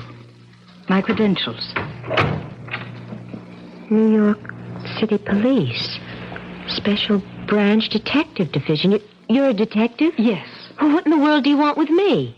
Mrs. Stoddard, what I'm about to tell you is going to shock you. But please keep in mind that at the moment, at least, you're in no danger. Danger? At the moment? What are you talking about? Let me explain. About an hour ago, the body of a young woman, a bride, was found in her home in Shaker Heights. I just heard the bulletin on the radio. Did you? What has that murder got to do with me? She was murdered by your husband. Here, please, let me. No, I'm all right. I thought for a moment you were going to faint. So did I, frankly, but I'm all right. Surely you've made some sort of mistake. No, I'm afraid not. But you must have. Tom, my husband can't possibly be a murderer. No matter what you say, I can't and I won't believe it. I don't blame you for feeling as you do, of course, but perhaps you'll believe me if I tell you a few things about yourself that will surprise you. Such as what? Your first meeting with Tom Stoddard was accidental, or rather appeared accidental. What? Why, yes. I mean, it was. It was in New York City. It was raining. We both hailed the same cab at the same time. And at his suggestion, you shared it. Yes. It happened roughly 10 days, 2 weeks ago. Yes, but how do you know? It's his M.O., his modus operandi, the way he operates. Now, I'm quite sure, for example, that you have no family to speak of, no mother, father, they're dead, no brothers and sisters. That's true. And few close friends. You lived alone, no roommate. You're absolutely right, but I still His victims are always young women who are alone in the world. You see, this helps to make them easy prey. I mean, they're lonely, they yearn for companionship, and are perfect setups for a whirlwind courtship. He swept you off your feet, of course. Oh, he did. Flowers, candy, dinner dates, theater. It was... I was ecstatic, but... No, you can't be right. You have made a mistake. A terrible mistake. Mrs. Stoddard... Jane, if I may. Yes. We have made no mistake. For example, what about the insurance policy? What insurance policy? Hasn't he mentioned insurance to you? No. He will. Hasn't gotten around to it yet, that's all, but sooner or later, probably sooner, he's going to want you to take out an insurance policy for a large sum, naming him beneficiary. It's unbelievable, incredible. It is true, nevertheless. If Tom is a murderer, if he did kill that bride in Shaker Heights... And a few others. Then why don't you simply arrest him? Because we don't have enough evidence. He's extremely clever. And so far, we've been totally unable to nail him with the goods. That, Jane, is where you come in. What do you mean? We want you to help us nail him with the goods. Me? You could be. The chances you are his next victim. Now, if you consent to work with us, follow our instructions, we can set a trap for him. With me as the bait? Yes. No. I couldn't do that. I haven't the nerve for anything like that. I think you have.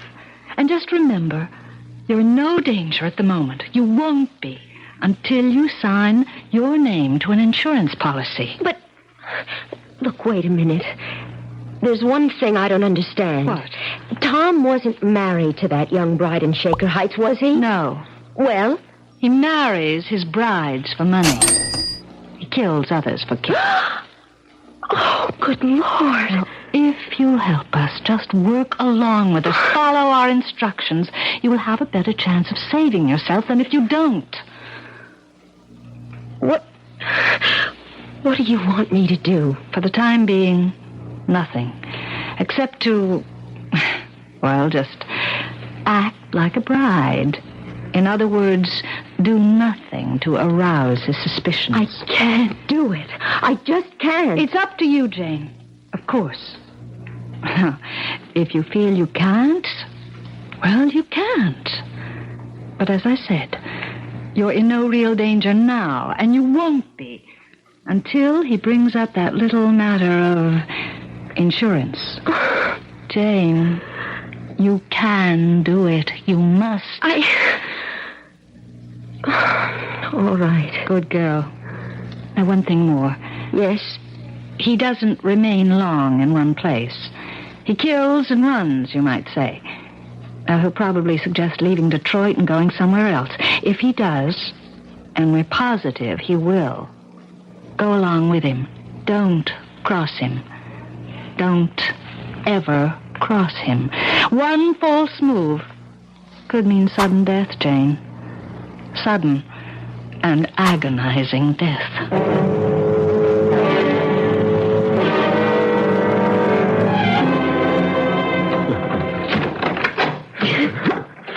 I thought the third act was a riot, didn't you, Jane? Yes. Yes, it was, Tom. I noticed you didn't laugh much, though. Of course I did. It seemed to me the only times you laughed were when you caught me watching you. To tell you the truth, honey, you've been kind of depressed all evening and trying awfully hard to act as if you weren't. Well, to be honest, Tom, I'm just not feeling well. Well, maybe you are yearning for Nassau and the Bahamas. Wishing you were there instead of here. I'm with you, Tom, and that's all that matters. Sure? Couldn't be surer. And anyhow, I like Detroit. I'm enjoying myself. I'm sorry to hear about that. Why? Well, we're leaving for Los Angeles in the morning. Oh? Well, what do you mean, oh? Just, oh. Tom, why are we going to Los Angeles? Another patient? No, I had a call from Greg Benson, a colleague, a friend of mine. He's managing the National Conference for Psychiatrists in Los Angeles. The head speaker was taken ill, and he can't appear tomorrow evening, and Greg asked if I'd fill in. Oh, well, that's fine, just fine. You're not upset? I said it before, and I'll say it again. Whither thou goest, there go I. And what say we head for bed? Bed? Yeah, bed. You know, that thing you lie on, close your eyes, and go to sleep? I'm not really sleepy. If I go to bed now, I'll just toss and turn all night long. Okay, then. Suppose we sit and talk about our future together. What's to talk about? Redecorating our new apartment. You said you wanted to. How much money you'll need for the household expenses. Oh, and insurance. Insurance? Naturally, I'm going to make you beneficiary of all my life policies. In fact, that's already in the works. Ed Kearns, my agent, is handling it. And he suggested, and I agree, that we ought to take her, a policy in your name, making me beneficiary. $100,000, say. Seems a lot of money. Well, I suppose it is. But let's say you're worth it. Honey, what is it? What? You went white as a ghost. Say, you are off your feed. Come on over here. Let me put my arms around you and hold you. Yeah, that's better, isn't it? Yes. Happy? Yes. You'd better be. Because you're in real trouble if you're not. Trouble? Sure. Happy or not, you're stuck with me. Till death do us part.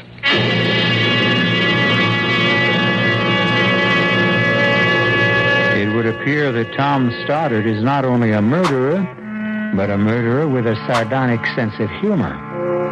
The full import of those words from the marriage ceremony, the import of Tom's use of them, is by no means lost on Jane. And for the first time in her young life, terror becomes more than a word. It becomes an actuality. I'll be back shortly with Act Two.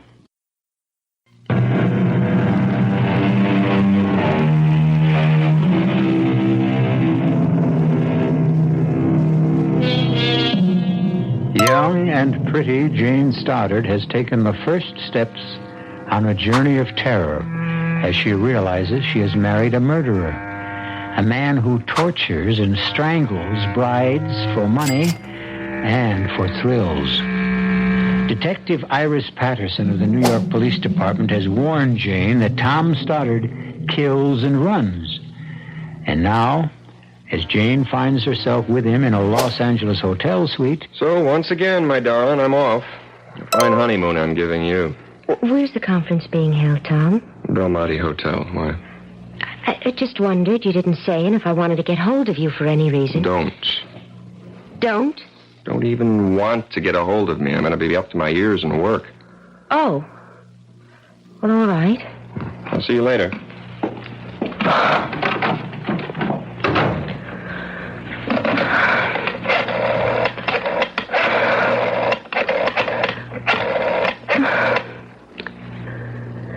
Belmonte Hotel. I wonder if you would tell me, please, in what room the National Conference of Psychiatrists is being held. Would you repeat that? There is no conference of psychiatrists being held at the Belmonte? Yes. Thank you. That's what I thought you said. Oh, Jane, girl, police or no police, you're getting out of this hotel and out of Tom Stoddard's life right now. Yes? Jane. Iris. Detective Iris Patterson? Yes? Jane, I'd like you to get a taxi and meet me at the Santa Monica Pier. Santa Monica Pier? We think Stoddard may be getting suspicious. I've got to talk to you, and I'd like to do it where there's no chance of his discovering us. So if you could meet me... Iris, I'm sorry, but I'm not meeting you at Santa Monica Pier or anywhere else. That means you've changed your mind. I was packing when you phoned. I'm getting out of here. And going where? Back to New York. Don't do that, Jane. Why not? Because he'll follow you. Wherever you go, from here on, he's going to follow you because... Look, listen, Jane.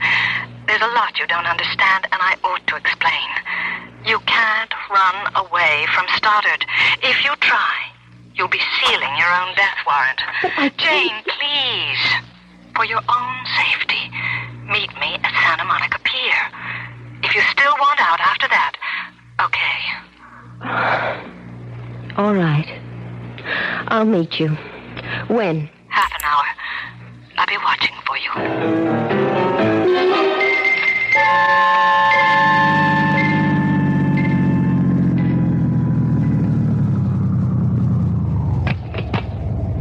Keep the change, driver. Jane! Jane, over here! Here, Jane! Hello, Iris. Well, we're safe enough here, I think. Would you like something to drink, to eat? Iris, I've been followed. Someone has been shadowing me since I left the hotel. Of course. That man in the car over there... What do you mean, of course? You're under strict guard. The man in that car is a Los Angeles detective.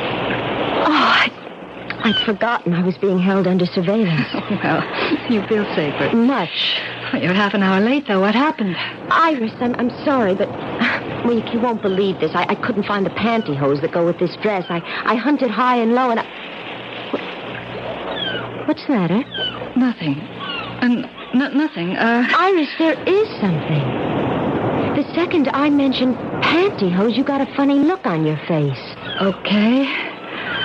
I wanted to keep it from you. No sense alarming you unnecessarily. Jane, there's been another murder.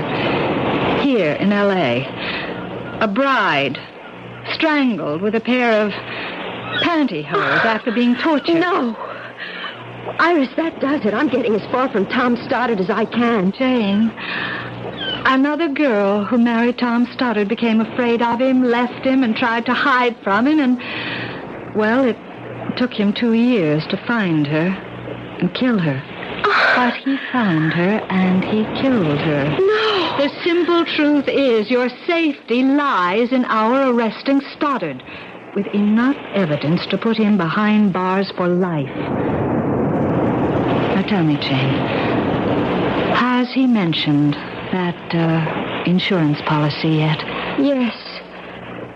Last night in Detroit.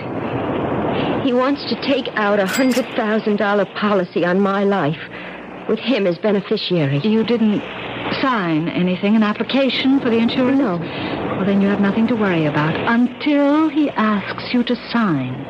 You're relatively safe. Relatively. Don't worry. Safe enough. Iris, what did you want to talk about? Well, the next step is getting started with the goods. By this time tomorrow, unless we miss our guests, you'll be in Miami, Florida. What? Where... Now, look, I'm going to lay this on the line, Jane, and I want you to understand clearly what you're in for. Where we want to catch Stoddard in the act. The act of murder. Of murdering you. To be precise, the act of attempting to murder you. He won't succeed, of course, because you'll be surrounded by police. Of course. I mean it. Now, the reason we feel sure he'll be heading for Miami, probably tomorrow, is because that's where the original murder took place. The original murder? Yes, here's the story. You see, nearly 5 years ago, Stoddard fell in love with a gorgeous... well, sex pot, madly in love. They met and they married in Detroit, came here to L.A. on their honeymoon, and then went on to a beach cottage a few miles north of Miami Beach. Why did he murder her? All right, I'm coming to that. Stoddard had to be away for 24 hours or so on business, and he left his bride in the cottage. But then he changed his plans, you see, unexpectedly, and came back to find her with another man. He killed the man first. And he spent hours torturing his bride before he killed her. I don't get this. If he killed this woman in Miami, and you know he did, how come he's still free? How come he's not in prison? He was, for more than 3 years. He got off with a reduced sentence on a plea of temporary insanity. I see. Only as we see it, and have every reason to believe, he's still insane. You really mean it when you say if I try to go somewhere he can't find me, he'd still find me? He'd still hound you until he does find you, yes. Then I had no choice, have I? I don't think so. All right, Iris. I'll go along. What else can I do?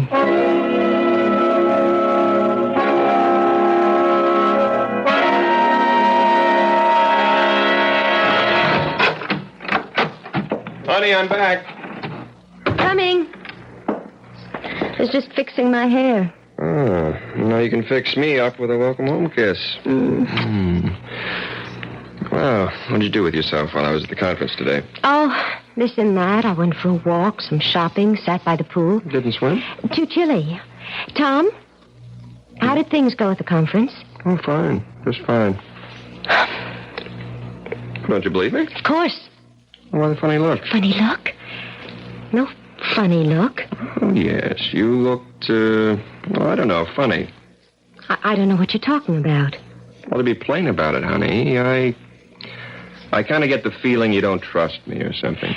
Tom, you're being perfectly ridiculous. No, I don't think so, Jane.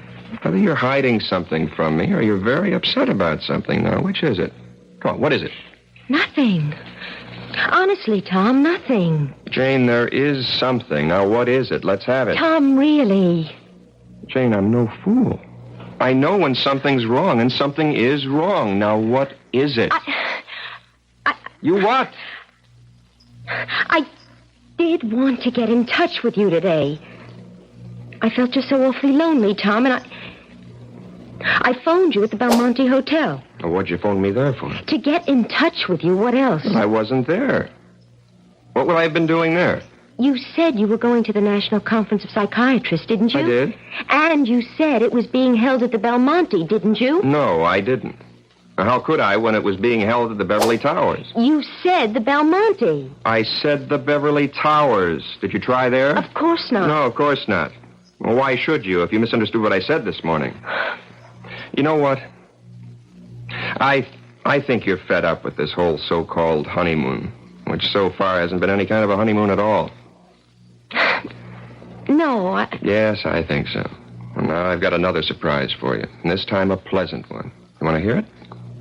Of course. Well, for the next week, or the next 3 or 4 days anyhow, I'm declaring a holiday. A patient of mine owns one of the prettiest beach houses you've ever seen, and he's offered it to me anytime I want it. Well, he isn't there, of course. And he isn't. And that's where I'm taking you tomorrow, for the duration of our honeymoon. Where is it? It's just north of Miami Beach. And this time tomorrow, you're going to be there. Oh, we haven't been here even a full day. And I've never seen Los Angeles before. We'll come back another time. But we're here now. Oh, Tom, there's so many things I want to do. Visit the movie studios, Disneyland. We could run down to Capistrano. Jane, please. I don't want to argue about this. I mean, frankly, I don't understand your attitude. Here, finally, I can take you to a really beautiful honeymoon spot, and you don't want to go. I don't get it. It's just that... It doesn't matter. We'll go. Of course we will. Unless... You haven't some other reason for not wanting to go, have you? Other reason? Other than wanting to stay in Los Angeles. Why, no. What other reason could I have? That's what I asked you. There's nothing wrong, is there? No, Tom, of course not. You sure? Tom, you're hurting my arm. Well, I'm sorry, honey. I'm sorry. I wouldn't hurt you for the world. Kill you, maybe, but not hurt you. Kill me? Oscar Wilde, I think, said, each man kills the thing he loves. And if that's so, considering how much I love you, sweetheart, you haven't long to live.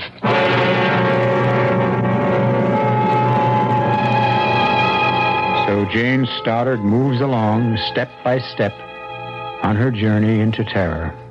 And obviously the end of that journey will be the beach house just outside Miami Beach, Florida. Trapped, caught, and helpless in a web of circumstances beyond her control, Jane has no choice but to continue the journey to certain death. I'll return shortly with Act 3.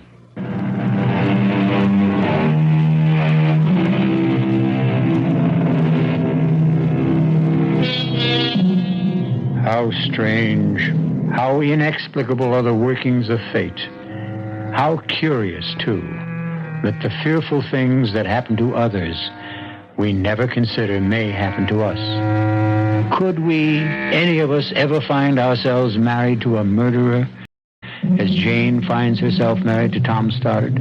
Seems hardly likely. Might we one day realize we are headed for sudden death and powerless to prevent the inevitable? Scarcely possible. Well, Jane once thought so too, if she thought about it at all. But now, with a murderous husband at her side, she flies toward Miami Beach, Florida, and death. Jane? Sweetheart, what is it? What, Tom? I don't... You seem so tense. No, nervous maybe. Flying always scares me a little. Well, soon landing in Miami, so relax. I'll try. Oh, Kearns, my insurance man, sent me that application in L.A. I got it right here. Application? You know, the insurance policy I'm taking out on your life. Now, here's a pen. You can sign it now. And I'll shoot it back to Kearns from Miami Beach. Well, sign it, honey. Yes, of course. Good. That takes care of that. Oh, mind if I settle back and catch 40 winks? Of course not. I'm going up to the ladies' room. Okay.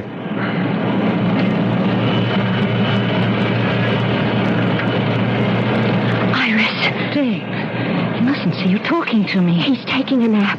I saw you come on board. Iris, I just signed for that insurance policy. $100,000 and naming him as beneficiary. Did you have to? No choice. That's too bad. I hoped he'd hold off on that till I got things squared away with the Miami police. I signed my own death warrant, you're saying? No. It's not as bad as that. Now, the second we land, you'll be under close surveillance, and so will he. Follow instructions, and you won't have a thing to worry about. I wish I could be as sure of that as you seem to be. You can be. Just trust me. Now, go back to your seat before he wakes up. The last thing we want is for him to see us together. Jane? I can hardly bear to sit next to him. Hang on to your nerve, Jane. We're close to the end now. I just hope it's not the end for me.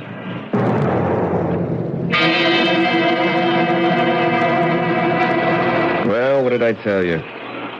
Beautiful, isn't it? Yes, only it does seem rather isolated, Tom. It is. That's one of the things that make it perfect for a honeymoon. That and the beach and the water out there. What more could a bride want? Except, of course, her husband. Tom, please. Jane, what? I'm just not in the mood at the moment, that's all. Well, I was feeling guilty about going off in the boat to fish for a few hours. But since you obviously don't love me anymore... Of course I love you. Of course you do. And I can't blame you for being a bit out of sorts. All this traveling. I've hardly given you a chance to settle down. Well, okay. I'm off to do some fishing. You can be alone for a few hours. Give you a chance to relax. Let's have a kiss for good luck. Okay, be back for dinner. Fish dinner, I hope.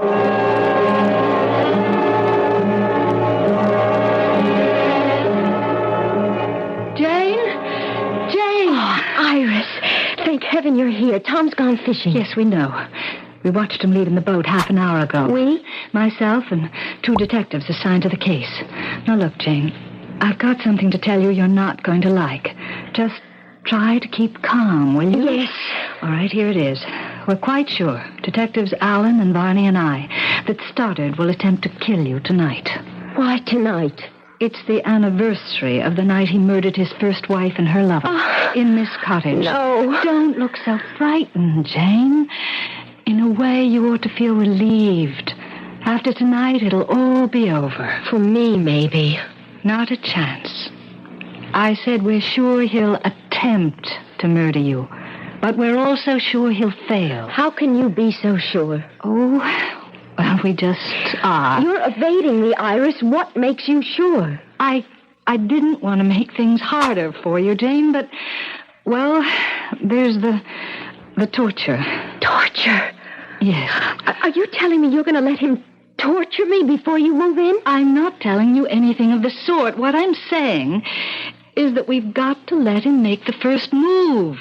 We've got to have the evidence to convict him. And that brings me to the next step. Yes? Now, we're going to have to bug this cottage. Set up a tape recorder with concealed microphones in each room. Why? Because once he has you, that is, once he thinks he has you where he wants you... No, I can't go through with this. Jane, you can. Now, please trust me. As I say, once he thinks he's got you where he wants you, he'll do a lot of talking. He'll get pleasure out of telling you who he really is and how he tricked you into marrying him and what he intends to do before he murders you. Now, Detectives Allen and Barney and myself will be here in the house recording every word. And Jane, dear, I give you my solemn word. Once we have the evidence, we'll move in on him so fast he won't have a chance to lay a finger on you. I hope you're right. Now, one more thing before I go. Here's a sleeping powder. You always have cocktails before dinner. Now slip this powder into his cocktail tonight. Put him to sleep? What on earth for? So we can bug the place. He'll only sleep for an hour or so. It's a light dose. But he's out fishing. Can't you do what you have to do now? No, it's too risky. Everything has to be concealed carefully. And we can't chance him coming back unexpectedly.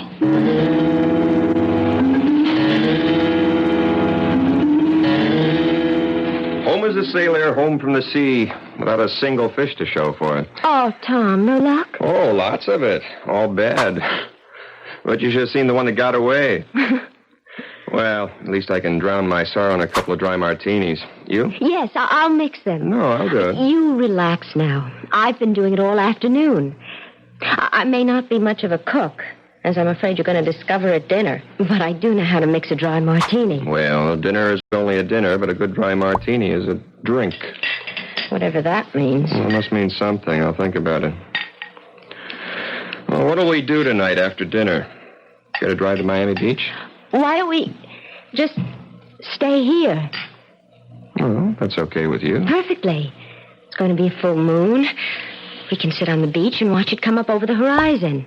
A perfect moon for a perfect honeymoon. Here. Ah, thank you. Looks good. Tastes good, too.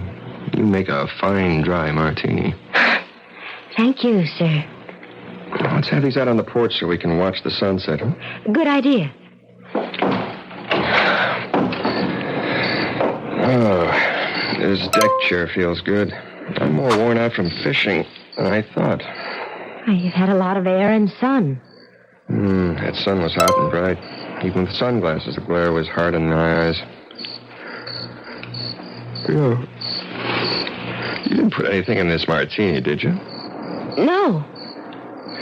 I feel sleepy. So suddenly. As you said, the glare of the sun on the water. Worse than I thought. Oh, boy. I just can't keep my eyes open. Can't stay awake. Oh, I'm sorry. Don't mind me. Close your eyes. Rest them. Yes. I never felt so asleep. What was that? Nothing. The glass slipped from your fingers. Don't worry about it. I'll clean it up. You sleep. Tom? Tom? Good. Iris, here. He's asleep. That's fine, Jane. That's just fine. You handled everything exactly as I wanted you to. All right, now what? Let's go in so I can decide where to place the mics and the tape recorder. You didn't bring them with you. What? The microphones and all that. No. Those detectives will bring it. No. Well, if you haven't got it and they're not bringing it... Glass doors, why are you locking them? They have to be. Whatever for? Because that's the way it was. These glass doors were locked when I came back that night. What? Came back unexpectedly and found Jim with her. Iris, what are you saying? I told you. That day on Santa Monica Pier, I was supposed to be away for a day or so, but then changed my mind and came back that night and found them together. In bed together. I killed him, but I tortured her. Iris! Put her through the hell I would go through later, thanks to her. You? Yes. And now you. You'll go through the tortures of the damned. Like the bride in Detroit, in Los Angeles, and finally here. You tricked me from the first. Tricked you? Why, you little naive fool. It was no trick at all. My only problem was that husband of yours asleep out there. Trying, always trying to be one jump ahead of me. And sooner or later, he'd have succeeded. Tom was after you? Has been. I escaped from the asylum. No. You don't know who your husband is? Well, of course you wouldn't. You hardly know him at all. He's not just a psychiatrist, my dear. He's a psychiatrist with the New York Police Department. Oh, poor fellow. I escaped on the very day he married you. The police needed him. They needed him badly to figure out where I'd go, what I'd do, and he did figure it out. Only he was always just one step behind me, not one step ahead. This makes no sense. The day I met you on the Santa Monica Pier, I was followed. I was.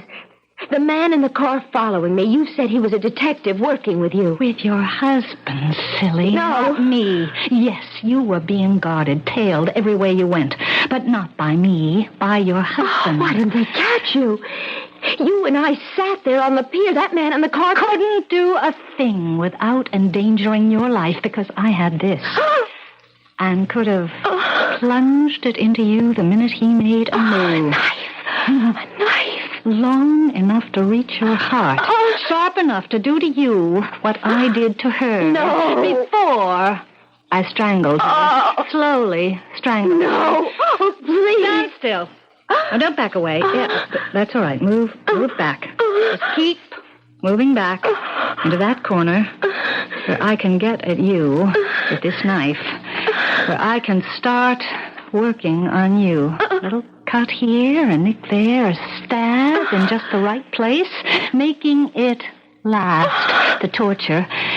Making it last as long as... Don't move! Iris, don't move! Just don't move. Now drop the knife.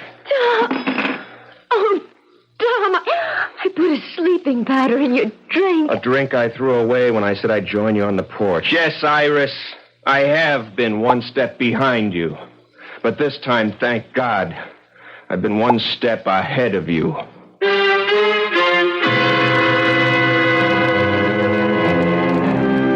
I seem to remember saying that our lives are fraught with the unexpected. Also seems to me that, wrong as I can be at times, this time I was right. Glad I was. Jane Stoddard was only a pawn in the game the fates play. But thank heaven, she remains a living pawn. I'll return in a moment.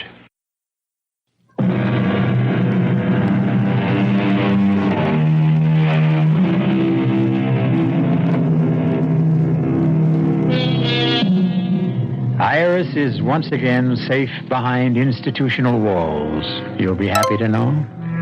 As for Jane and Tom Stoddard, they're on a second honeymoon. Or maybe I ought to say the first. The other one doesn't count. Our cast included Lynn Loring, Roy Finnis, and Carol Teitel. The entire production was under the direction of Hyman Brown. Now, a preview of our next tale. With the police, I swear it. And why all the questions, huh? Why all the nosing around? You're hurting me. Take it easy. I don't want no trouble in here. She's something. She's got to be. Bess told her I do business in your place, and now she shows up here the next morning. Don't that sound fishy to you? Well, it's funny. Come on, baby. Jim. Jimmy, don't. I was just the statue. Oh, I just wanted the statue. The what? I guess she used this thing. What's the statue got to do with... Wait a minute. Wait. You're right, Wormer. She's not a cop. Yeah, she's been acting like a cop, but that's not what she is. Please. Oh, please let me go. I didn't mean any harm. Please let me go. No, Please. Sugar, you're not a cop at all. What you are is a nun. Radio Mystery Theater was sponsored in part by Anheuser-Busch Incorporated, Brewers of Budweiser, and Buick Motor Division. This is E.G. Marshall inviting you to return to our Mystery Theater for another adventure in the macabre. Until next time, pleasant dreams.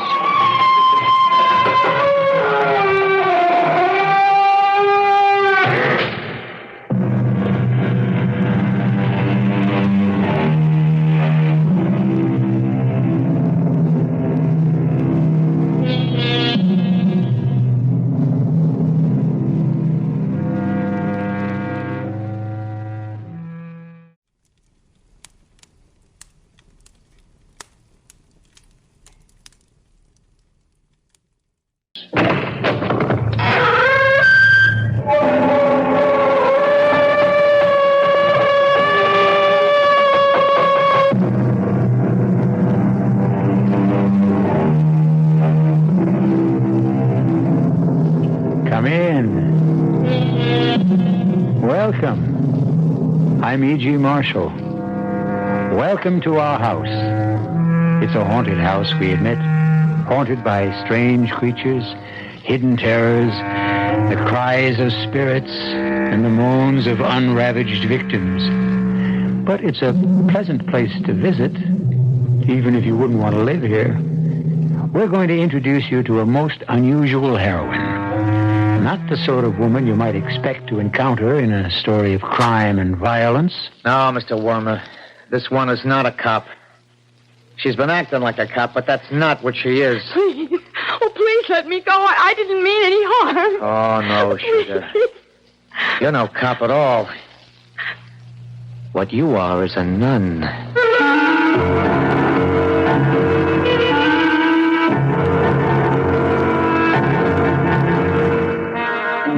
Our mystery drama, The Final Vow, was written especially for the Mystery Theater by Henry Slesser and stars Rosemary Rice. It is sponsored in part by Buick Motor Division and Anheuser-Busch Incorporated, Brewers of Budweiser. I'll be back shortly with Act One.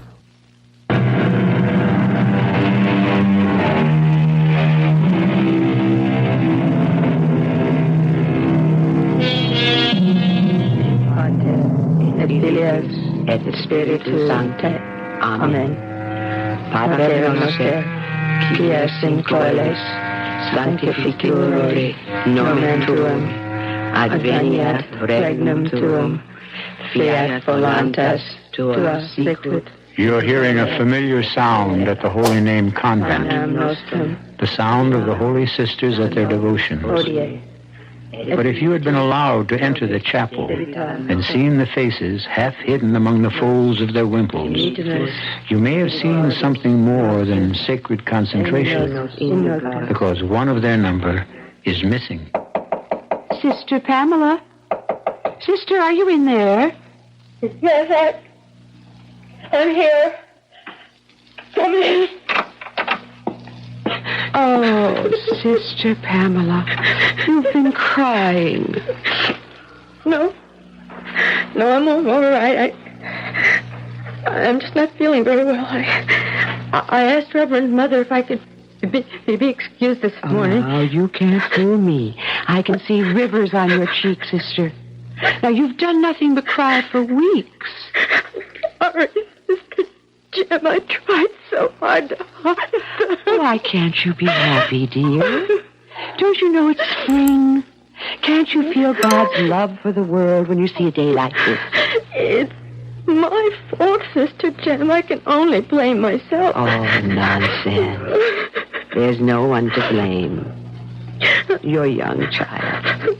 Now, tears are a pleasure when you're young. Here, let me wash your face. Sister, you're not thinking about what we spoke of the other day. I haven't been thinking of anything. I'm trying not to think. And have you prayed? Oh, I've prayed. I've prayed for humility, for obedience. But there wasn't any answer in my heart. Only silence. Do you suppose that... Hush, child. But if I'm wrong, Sister, if I truly belonged here, wouldn't I know? Wouldn't I feel it inside? Our Lord called you when you were a little girl, almost from the day you were born. Oh, maybe it only seems that because I was raised at the Holy Name, because of an accident of time and place. How can I really know, Sister? Well, you mustn't talk about it now. I have much more interesting things to talk to you about. What do you mean? I didn't come here to wash your pretty little face. I came here to tell you some good news. We're going on a trip. A trip? Now, won't that be nice?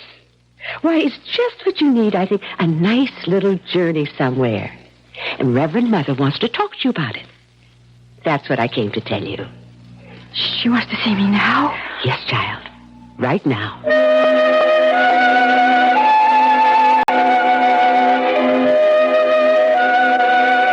Sister Pamela, have you ever heard of a man named William Michael Downey? He was a student at the Holy Name long before you were born. No, Reverend Mother. I don't know. Consider yourself fortunate. Pardon? Oh, never mind. This man, Downey, and Sister Lydia were once very close. Her affection for the man is the wonder of my life. I don't think I understand. Well, he's just written her a letter. It asked for some representative of the Holy Name to pay him a visit, not on a spiritual errand. Well, I might as well tell you everything. The man is a known criminal. Criminal? He spent many years in prison, and far too many, I gather, out of it.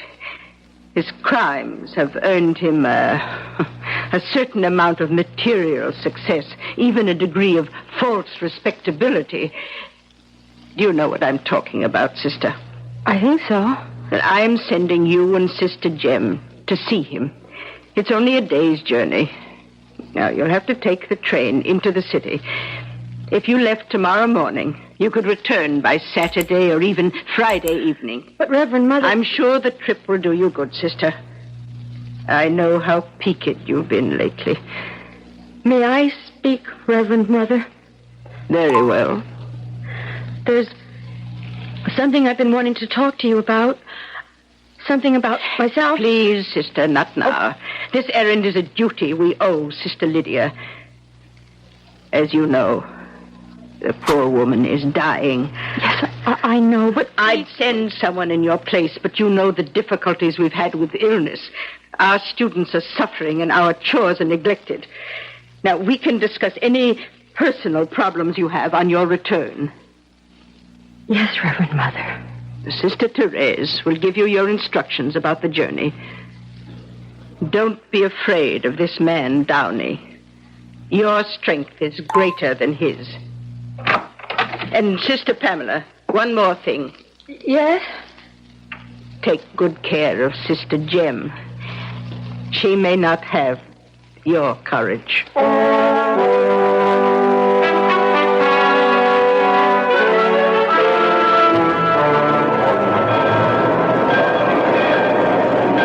It must be 10 years since I've been at a railway station. It makes me dizzy. I think the exit is this way. Well, now, don't walk so fast, Chuck.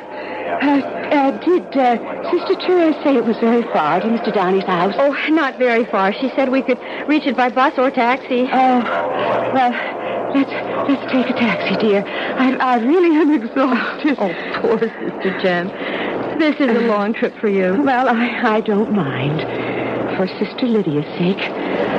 I'm glad Mr. Downey wrote her, aren't you? I don't know. I've yet to hear anything good about Mr. Downey. Why, there's something good in everyone, child.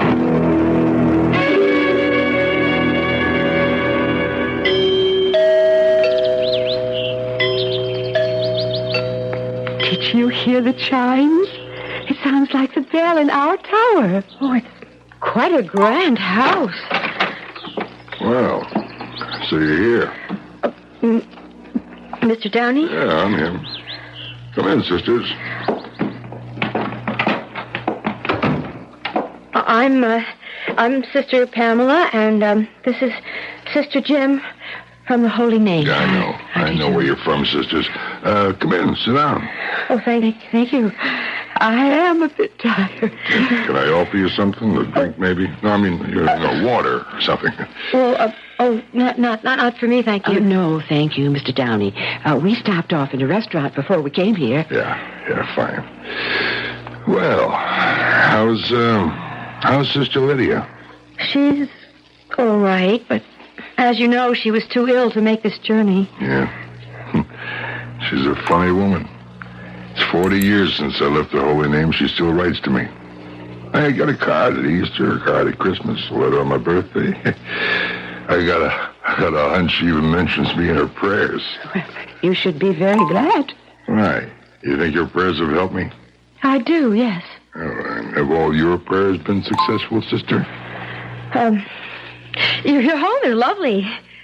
You must be a great admirer of religious You art. haven't answered my question, sister. Prayers aren't business deals, Mr. Downey. And you can't judge them as successes or failures. It sounds like your prayers haven't been working out so good. But then you're new at the game, aren't you? I mean, you look very young, sister. How long have you been at the Holy Name? I was a student there before taking my vows. I see. It was a lot easier to join the order, wasn't it? Instead of going out and facing the cold, cruel world. I'd rather not talk about me, Mr. Downey. Look, I've been through it all myself, you know. In all my years, I never found a better hideout than the Holy Name. Yeah. The world's a noisy, messy place full of problems. Why ask for trouble if you can avoid it? Please, Mr. Downey. Okay, sister. Look, I'll get down to business. Just what is your business, Mr. Downey? Well, as you can see, sister, it's art. Religious art. What? Yeah. And I got a present for Sister Lydia. Here. There it is. Oh, Mr. Downey. It's St. Francis. Oh, how beautiful it is. Here, you hold it. It's a little heavy, but it'll fit right into that suitcase here. Oh, it looks very old. Well, when I heard the old woman wasn't feeling well, I thought I'd like to send her something. It should look nice in the chapel, don't you think? Oh, this is very kind of you, Mr. Downey. I would have preferred handing it to Sister Lydia myself, but I'll be dead. I'll be blessed if I'll set foot in that gloomy old place myself again. Yes, you would be blessed. Hey, I see it. Of course. How old is it, Mr. Downey? Oh, about 5 centuries. What? Mm-hmm. Comes from the Medici Palace. The sculptor by Donatello, you know him? Donatello, of course. What? It must be terribly valuable. I think the word is priceless. I don't know what to say. It's such a magnificent... Well, you just tell Sister Lydia that little Willie Downey is sorry he never replied to her letters. He hopes this will make it up to her. You know something? Sister Jem was right about you. About what? She said there was good in everyone.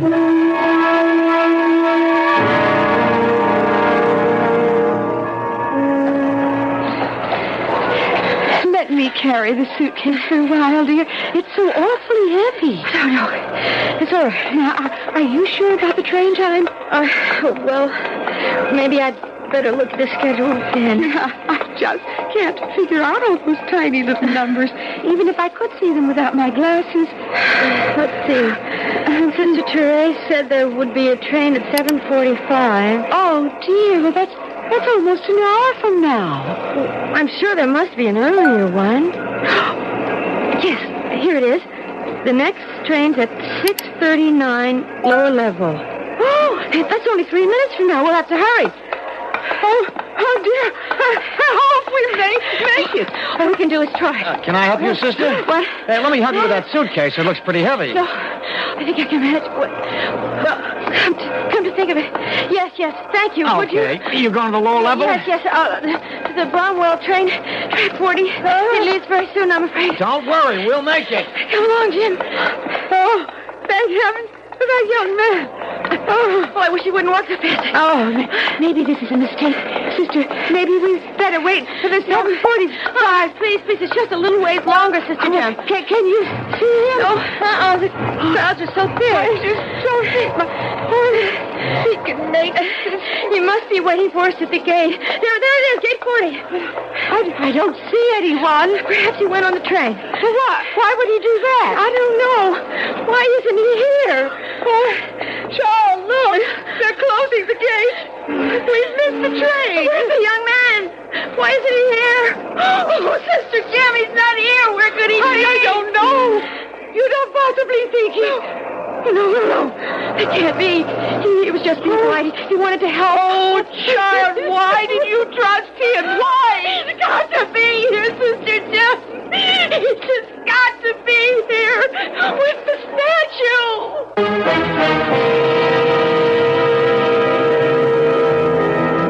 But the young man isn't there. And very soon, Sister Pamela and Sister Jem will draw the only possible conclusion. That this young man was not a Boy Scout looking for his good deed for the day. That he was the kind of young man who hangs around places like railroad terminals, looking for the good deal of the day. And it looks like he's managed to get one of the best deals of his life. We'll learn more when I return shortly with Act Two.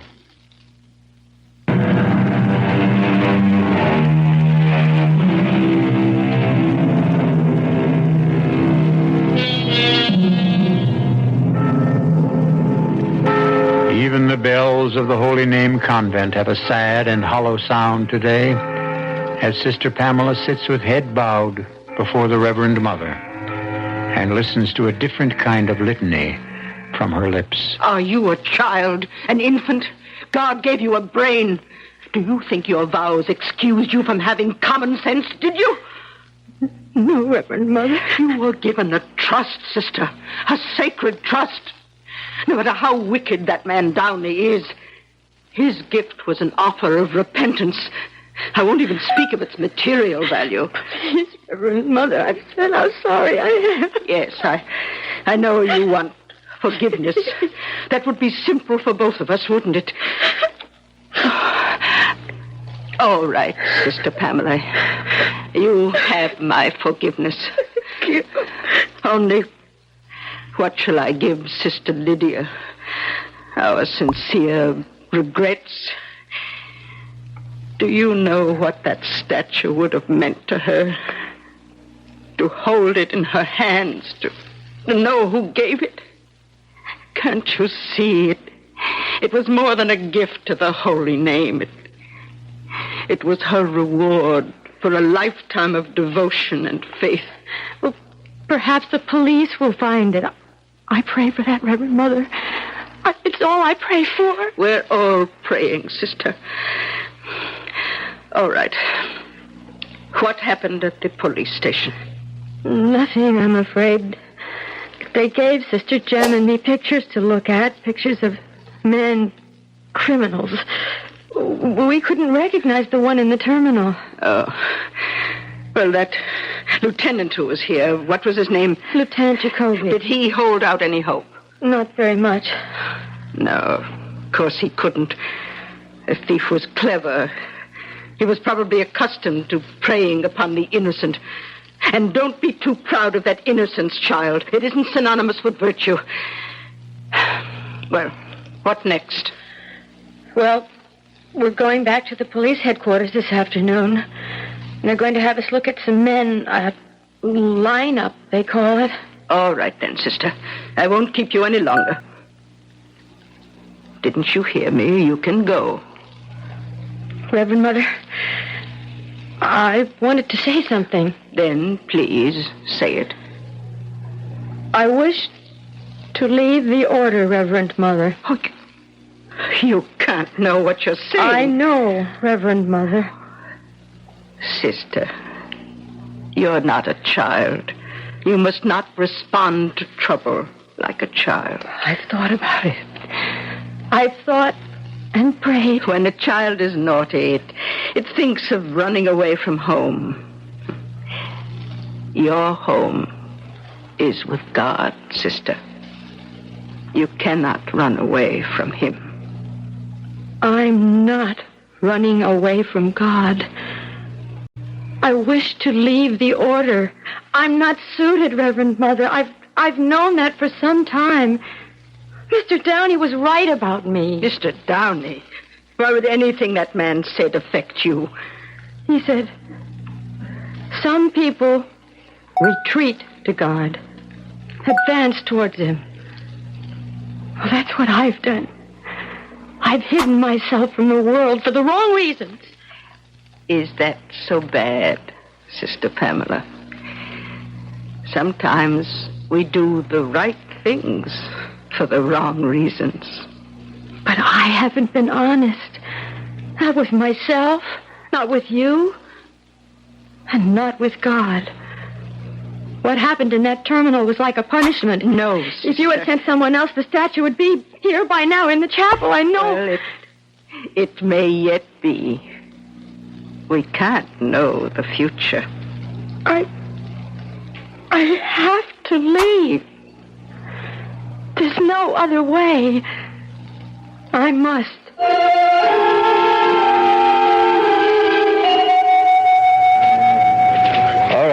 sisters. Be sure and look them over carefully. All the men you'll see on that stage have worked the same kind of crime in the past.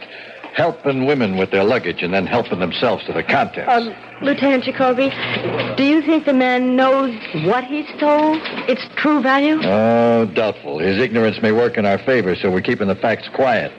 If he knew he had a statue worth a fortune, he'd make himself harder to find. But it has no price. It's an art treasure. He couldn't really sell it, could he? There are crooks and crooks these days, sister. There are collectors who don't mind stolen merchandise, even if they can't display it openly. Just the same, we're assuming the thief won't know it's anything but a hunk of bronze. Who knows? Maybe he'll think it's a lamp. Well, we ready? Here come the boys. Lieutenant, they can't see us, can they? No, sister, but you'll see them, all right. All right, number one, step forward. He isn't the one, I'm sure. Step back into place, number one. Number two. No, he's much older than the man. Do any of them look right, sister? Well, let me see. 1, 2, 3, 4. Wait. That one at the end. Have we hit the jackpot? I'm not sure. I didn't see him for more than a second or two, but he's the same age and size. Number 6, front and center. Look at him again, sister. I'm just not sure. What's your name, mister? James K. Bresson. What can I do for you? I'll ask the questions. What are you doing with yourself these days, Bresson? Still working the terminals? Oh, you got me all wrong, mister. I'm duly employed. Who would employ you, Bresson?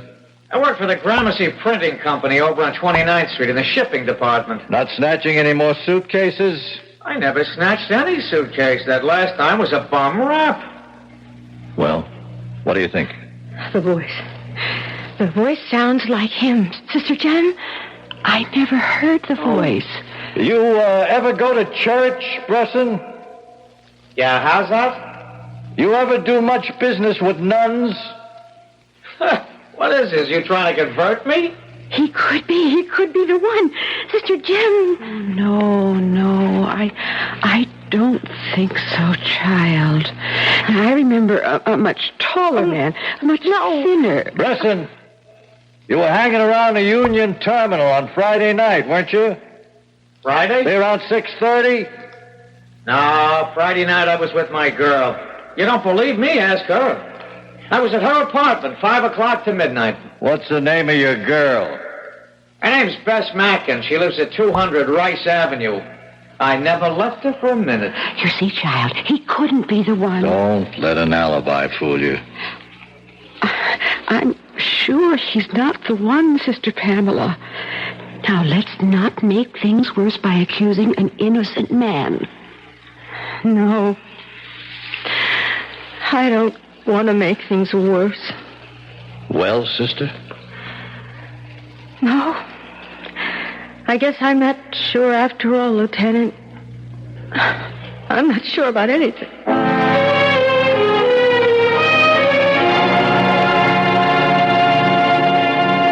I wish you wouldn't do this, Sister Pamela. I just know it's a mistake. I can't help it, Sister Jem. I have to go. I can't even recognize you, child. I've forgotten how you look in ordinary clothes. Yes, they are ordinary, Sister Jem. And maybe I am, too. Have you said goodbye to everyone? Yes. I've just seen Sister Lydia.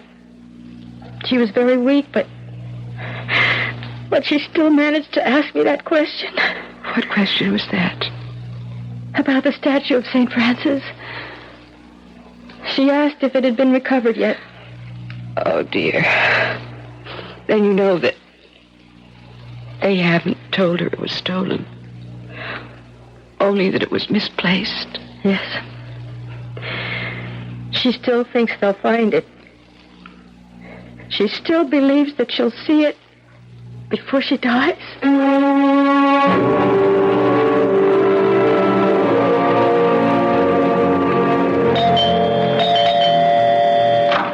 Yes? Mrs. Gunderson? Yes? I was told you had a room to rent. Well, maybe I do, maybe I don't. You all alone? Yes, ma'am. My name is Pamela Wiley. Well, I don't know. People have to be real careful these days. It was Father McKinney at St. Mary's who recommended your place. Oh, well, why didn't you say so? I've got a nice room on the second floor. $14 a week, and it includes breakfast and supper. You go out to work? I will be. Whereabouts? I work at a company nearby. Uh-huh. You work there long? Well, I haven't started yet. I just went for a job interview this morning, and I start work on Monday. Ah. What kind of a place is it? It's a printing company. It's called the Gramercy Printing Company on 29th Street.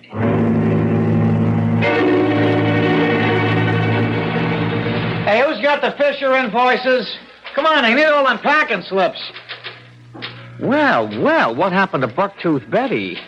I'm sorry? The girl who used to work here. She get canned or something? Oh, I really wouldn't know. Oh, you're her replacement, is that it?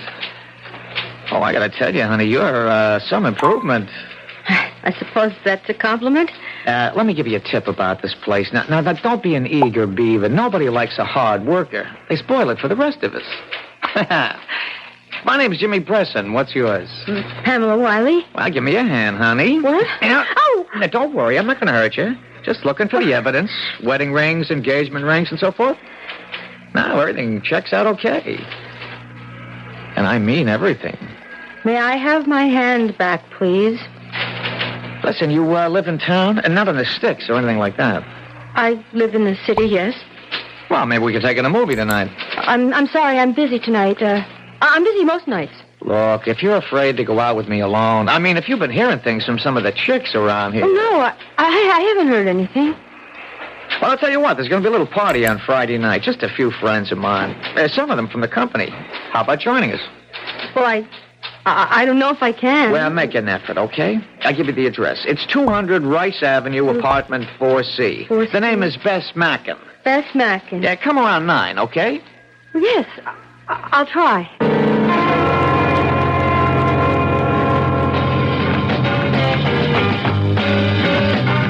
Hey, honey, I'm sure glad you could make it. You're just what this party needs, baby. A new face, and a real pretty one, too. I don't know if I can stay very long. Oh, sure you can, honey. You can stay close to old Jimmy. I want to find out if it's true what they call you at the office. Oh? What do they call me? The Saint. Now, didn't you know? Saint Pamela.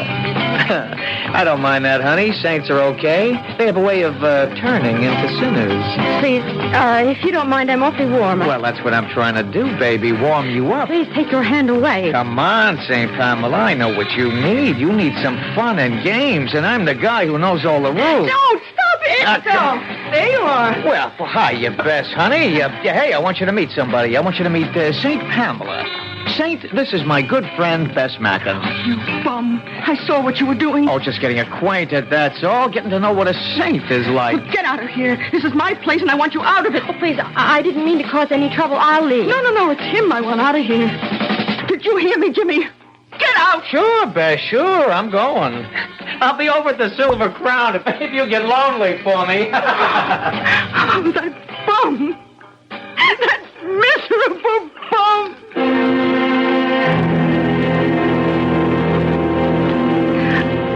I don't know why all the men I meet are bums. I just don't understand. Oh, Bess, please, don't drink anymore. It's not helping. Oh, nothing helps. Nothing. You know what life is, honey? I'll tell you what it is. It's like one of those wrap boxes under the Christmas tree in the department store. Just a fancy package. Nothing in it. Bess, may I talk to you? Me? Well, the reason I stayed is I wanted to ask you about yourself. Why would you care about me? Are you alone? Do you have any family? My mother's dead. And your father? That bum. He ought to be. Yes. Do you ever go to church? Me? Of course not. Even when you were a little girl? Oh, sure, when I was a kid. Oh, that Jimmy, that dirty stinker. Why do I do it? Why do I put up with it? Well, does he treat you badly? Oh, he doesn't treat me, period. You think he ever takes me anyplace? If we go to a bar, who do you think buys the drinks? He says that's his idea of women's lib. Well, why do you do it then? Put up with him. He gave me one present in my whole life. One lousy present. This piece of junk. It's a pretty bracelet. No, it's junk. I know where he got it. At that pawn shop around the corner from that cheap crook Wormer. A pawn shop? I bet he didn't even pay for it. I bet him and Wormer had a poker game. Does he go there often? No, he gets everything there except groceries. And does he ever sell things there? Oh, sure he does. Buy and sell every week. Hey, what do you want to know that for? Well, I was just interested, Bess. Just very interested.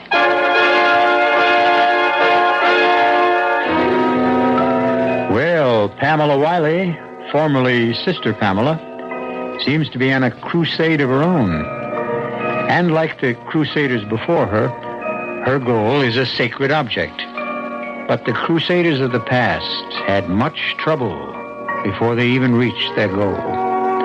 Will Pamela? We'll find out when I return with Act 3.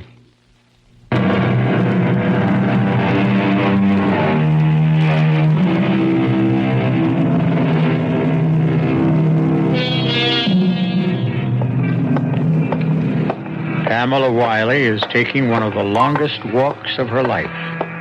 It's only a few blocks long, but her destination is the doorway of Wormer's pawn shop just around the corner from 200 Rice Avenue.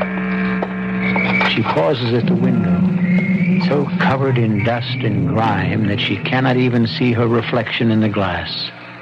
It's just as well, because if she did, she would have seen the reflection of a very tense and frightened young lady. Wanna buy? What? You here to huck something or buy something, miss? Oh, buy. Only reason I ask, it's a little early. I don't like to make appraisals this early, you know. I'm still half asleep. Oh, yes, I understand. Of course, I don't know if you have what I want. I'm looking for something ornamental for my apartment. Well, like what? I don't really know. Perhaps an interesting lamp or something. Sorry, I don't carry lamps. Oh, well, some interesting... Oh, an antique, maybe. Well, that's the antique store you want, lady. This is a pawn shop. Well, do you have any religious objects? I got rosaries, jewelry, some pictures. You tell me what you want. I'll look for it. I'm not really sure. Maybe some sculpture would be nice. Sculpture? You mean like a statue? Yes. Oh, yes, that would be perfect. Do you have any religious statues, small ones? I'll go check in the back. You wait here. Sorry I had to keep you waiting. I think I got a nice statue of St. Francis. St. Francis? Yeah, the one with the birds. Come to think of it, it should be right over here. Yeah. Here it is. This the kind of thing you mean? Oh, yes. Oh, it is the kind of thing. It's a little beat up looking, but you could polish it up real nice. It wouldn't look bad at all. Oh, yes, I wouldn't mind that. It's a real fine piece of work, you know. Don't think it's just junk. Oh, no. It ain't cheap either. Oh, how much? Well, on account of it's my first sale today, I'll tell you what. It's yours for $20. Well, it's a little more than I thought. Take it or leave it. Oh, it's all right. I'll take it. I think I have a $20 bill in my purse. Here. I'll help you with that. What are you doing? Help you find that 20 in your purse. You're spilling everything out. Yeah, that's what I'm doing. I'm seeing what spills out, you know. Give it back to me. All I want to do is check, miss. In my business, we like to know who we're dealing with. Jimmy. You got here fast. I didn't even have time to button my shirt. All right, what did you find? Well, what is this? Nothing in her purse, no gun, no identification. You sure she's a cop? I don't know, but she's been acting like a cop, all right. That's why I told you to call me if she showed up. All right, what about it, honey? You want to tell Jimmy all about it?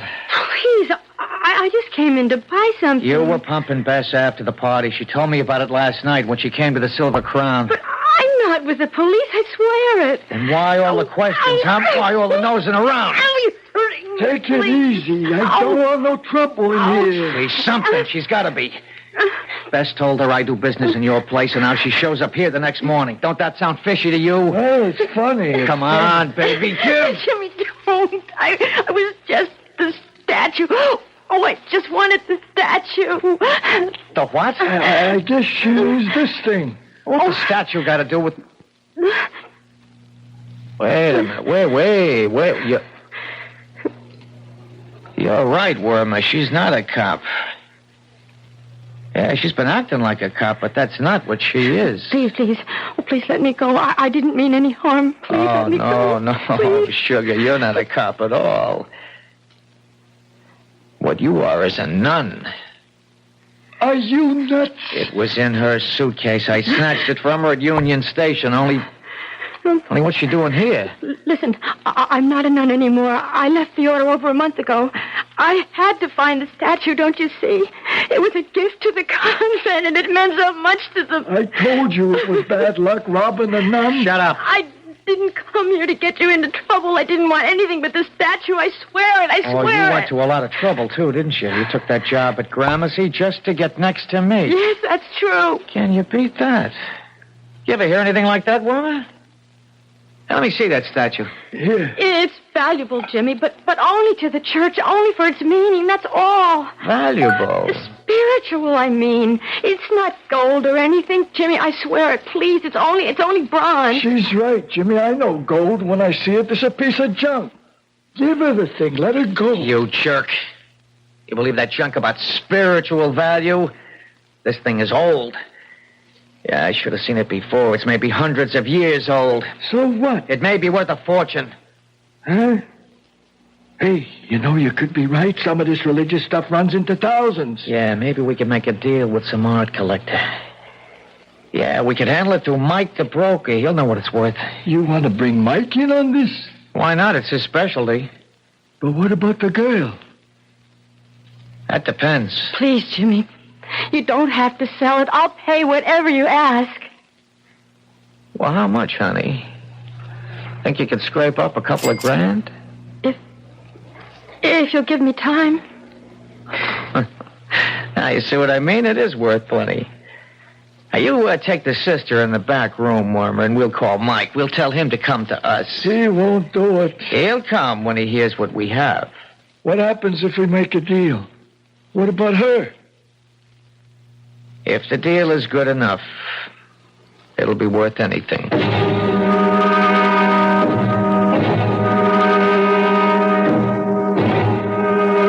don't know. It's been 2 hours. He ain't here yet. He'll be here. Stop worrying. How can I help it? Listen, Jimmy, that gag you got on the nun, you think it's okay? She can breathe. Can you breathe, Sugar? Just meditate, honey. You know how to do that, don't you? There he is. I told you he'd be here. Hey, Mike, we're in the back room. Well. It's a pretty picture. Who's the girl? She's a nun, Mike. No kidding. A nun? In those clothes? With a gag over her mouth? She started making too much noise. We had to keep her quiet. Listen, Mike, I got something that's going to knock your eyes out. Listen, my name isn't Mike Bresson. It's Mr. Downey to you. Yeah, sure, but look at this, Mr. Downey, the statue. We figured it was valuable on account of the nun. Went to so much trouble to find it. She even left the convent. Now, we want good terms, Mr. Downey. 50. Now, wait a minute, not so fast. What happens to the girl after? Now, we'll take care of her. You can trust us. Yeah. Oh, yeah, I'll bet I can. All right, let's see the statue. All right, here. Look at it. You had this on sale here? I was going to sell it for $20. Can you imagine? No, I can't imagine it. Since it's only worth $2. What? You heard me. Melt it down for scrap. Maybe it's worth 3.5. The next time you guys handle junk, call a junk dealer, but don't call Mike. It's got to be worth something. Look, don't teach me my business, Junior. But the nun, she went to so much trouble. Yeah, the nun. Don't you know about nuns? They don't understand about money. They're not smart like you and me. They'll kill themselves over a piece of junk just because it was blessed. Oh, you'd be amazed at the dumb things they do, all that working and praying and don't get a nickel out of it. Hey, what are you doing? I'm taking this gag out of her mouth here. There. You better not get her sore at you. She's liable to say a prayer and send you all to hell. Come on, miss. I'm taking you out of this place. Thank you. Thank you. Yeah, but wait a minute. We got to get something out of this. You said $20, didn't you? There. Consider yourself lucky. Let's go, sister.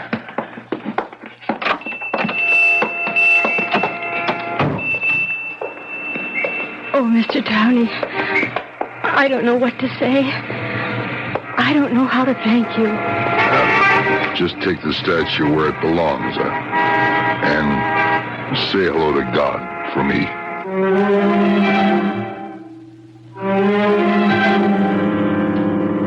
And so Pamela Wiley returned to the Holy Name Convent. And this time, she wasn't alone. St. Francis was with her.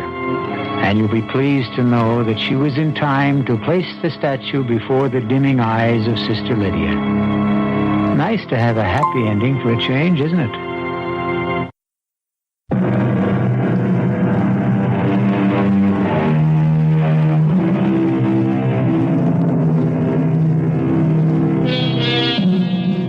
Despite the fact that the story you've just heard ended happily, we hope you won't continue to expect sweetness and light from the Radio Mystery Theater. Unfortunately, most of the people we deal with are not nearly as nice as Sister Pamela Wiley, or Big Mike Downey, for that matter. But if you don't mind spending some time with thieves, murderers, monsters, and other assorted villains, listen for us next time. Our cast included Rosemary Rice, Bryna Rayburn, Ann Petoniak, Jack Grimes, Joe Silver, and Ken Harvey. The entire production was under the direction of Hyman Brown. Now, a preview of our next tale. Sometimes you have to sit here and just look at me and talk to me and concentrate on me as if I were a human being worthy of your time and your attention. Helen, you know that I love you. Yeah, but that's not enough. You see, something's happening to me. What could be happening? I'm scared. I feel as if I'm disappearing. Disappearing? Yes, as if I'm fading away, fading out. What does that mean? As if I've become nothing. But that's... I can prove it. There are times, many times, when I look into a mirror and I sort of become hazy, blurry, and then my image, my reflection, isn't there. It's just gone. Radio Mystery Theater was sponsored in part by Anheuser-Busch Incorporated, Brewers of Budweiser, and Buick Motor Division. This is E.G. Marshall inviting you to return to our Mystery Theater for another adventure in the macabre. Until next time, pleasant dreams.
Welcome. I'm E.G. Marshall.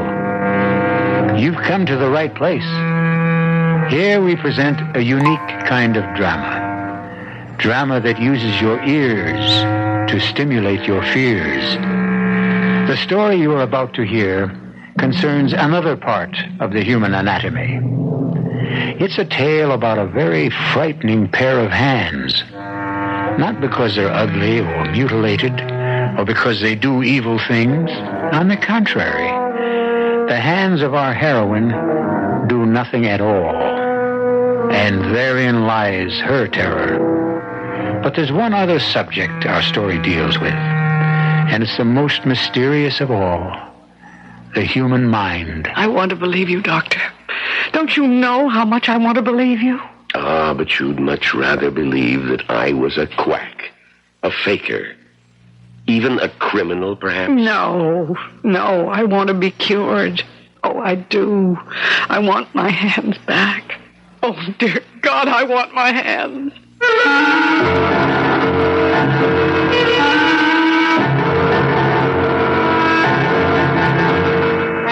Our mystery drama, The Hands of Mrs. Mallory, was written especially for the Mystery Theater by Henry Slessor and stars Celeste Holm. It is sponsored in part by Anheuser-Busch Incorporated, Brewers of Budweiser, and Buick Motor Division. I'll be back shortly with Act One.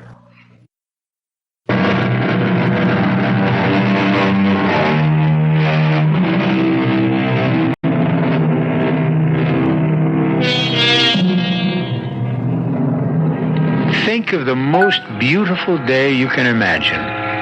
A day so perfect that the birds are singing its praises. And even the people who line the park benches, those roosting creatures who seem to exist in a vacuum without emotion, seem happy and contented today. But there's one exception. A lady of middle years who sits alone on a bench. Is it her glum expression that has driven away other people? Or perhaps it's the obvious elegance of her mink stole and the glistening perfection of the diamond on her finger. Hey, lady, is this seat taken? No. It's okay if I sit here and wait for my brother? He's playing in the ball game. How nice. He plays first base. Hey, you want to see my baseball? Not especially. It's got Reggie Jackson's autograph on it. Here, look at it. No, please, I really don't know. What's the matter with your hands? Nothing. They're just a little stiff, that's all. Now, why don't you go watch your brother play? Well, he says I jinx him. Gee, your hands look funny. I mean, can't you move them at all? No. As a matter of fact, I can't. Gee, that's funny. I never saw anything like that. How come you can't move your hands? It's a kind of a sickness. You wouldn't understand. But maybe if you explained it to me, I would. Yes. If I could explain it to you, son, I would be very happy to do so. You don't know how happy.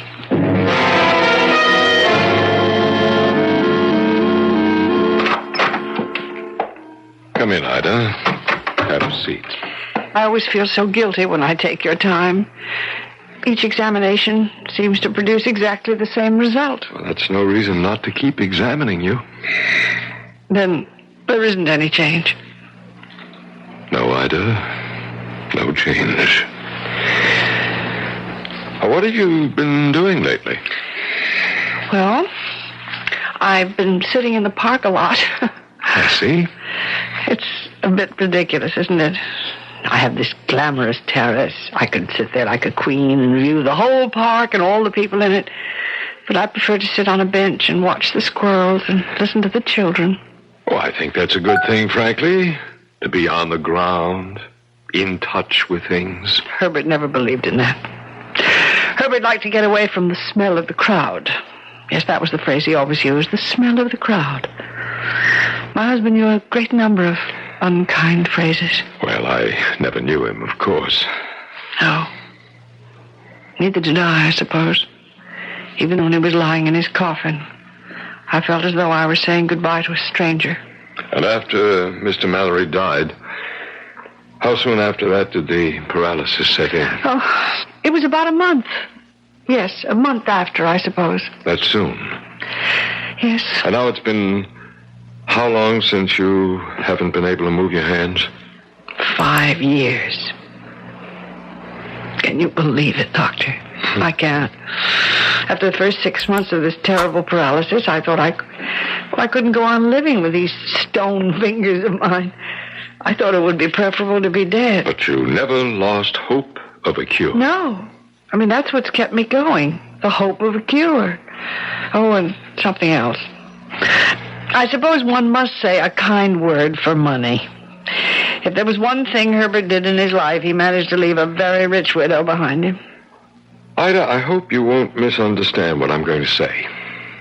Doctor, you don't have to say it. I know what comes next. You're going to advise me to get out of myself, to stop thinking about my poor hands and think about other people. Charity work. Well, Ida, that's one suggestion. Oh, if you knew how many charity committees use my name, or how many thousands of dollars I give to every foundation with an impressive name. Ida, I was going to talk about going back to that psychiatrist. Oh, that. I honestly think you gave up too soon. If you'd given the man a chance... Dr. Merritt, my hands are paralyzed. I'm not imagining it. They're paralyzed, frozen, insensitive. You've made all the tests yourself. Do you think I've been faking? No, of course not. The illness is genuine, but sometimes the origin of an illness of this nature can... It's all in the mind. Yes, of course. All in the mind.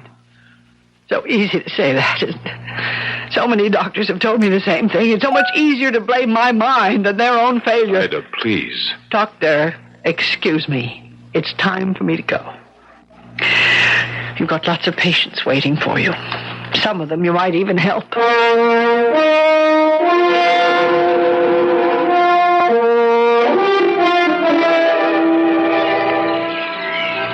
Hey, hi. Oh, it's you again. Waiting for your brother? Nah, he's not playing today. Oh, that's too bad. It's a lovely day. He broke his leg. Oh, I'm sorry to hear that. Hey, is that what happened to your hands? I mean, did they get broken? Something like that. Well, do you feel anything at all? I mean, like your fingers? You're a very curious boy. Did anyone ever tell you that? Can I just touch him, lady? Please? No, please don't. Hey, you kid. Now cut that out. Well, Stop bothering this lady. You hear me? I wasn't bothering her. All right, now go on. Get out of here. Leave her alone. Okay. I just wanted to touch her hand. I'm sorry, ma'am. I just couldn't help overhearing. Thank you. He was getting a little too bothersome, although I'm sure he didn't mean any harm. Well, I could see that you were getting annoyed. Ted? Yeah, oh, yes, I'm over here, Melinda. Lend me a hand, huh? I can't manage 2 hot dogs and a bag of peanuts and 2 crutches at the same time. Oh, sure. Hey, I'm sorry. Excuse me, ma'am. Oh, this one's yours, with the mustard. Thanks. Do you think I could sit down? Of course. Ted, would you grab that crutch? Yeah, I got it. Listen, I told you that I'd get the hot dogs. I mean, you didn't have to be quite so independent. That's funny. You're always complaining that I'm not independent enough. Oh, am I crowding you, ma'am? Oh, no. Plenty of room. Ted, who's that boy I saw running off? Oh, I drove him off. He was bothering this woman. Oh, dear. Oh, are you all right? Oh, yes, I'm fine. As a matter of fact, he was telling me about his brother's accident. He hurt his foot. I guess this must be the season for accidents. You mean these crutches? I'm afraid that was another season. Hey, gee, it's warm, isn't it? Huh? For this time of year? Of course, you're warm. Saving fair damsels and all that stuff. I didn't know you were a regular St. George, Ted. Well, sure I am, with Kid Dragons. Would you like some peanuts, ma'am? We've been trying to give them away to the squirrels all day, but we haven't seen any. No, thank you. I don't like peanuts very much. I can't imagine what squirrels see in them. Don't worry. My brother will happily eat them all by himself. Your brother? I'm Melinda West. This is my brother, Ted. And my name is Mrs. Mallory. How'd you do? Haven't I seen you two here before? Oh, you probably have. We live close to the park.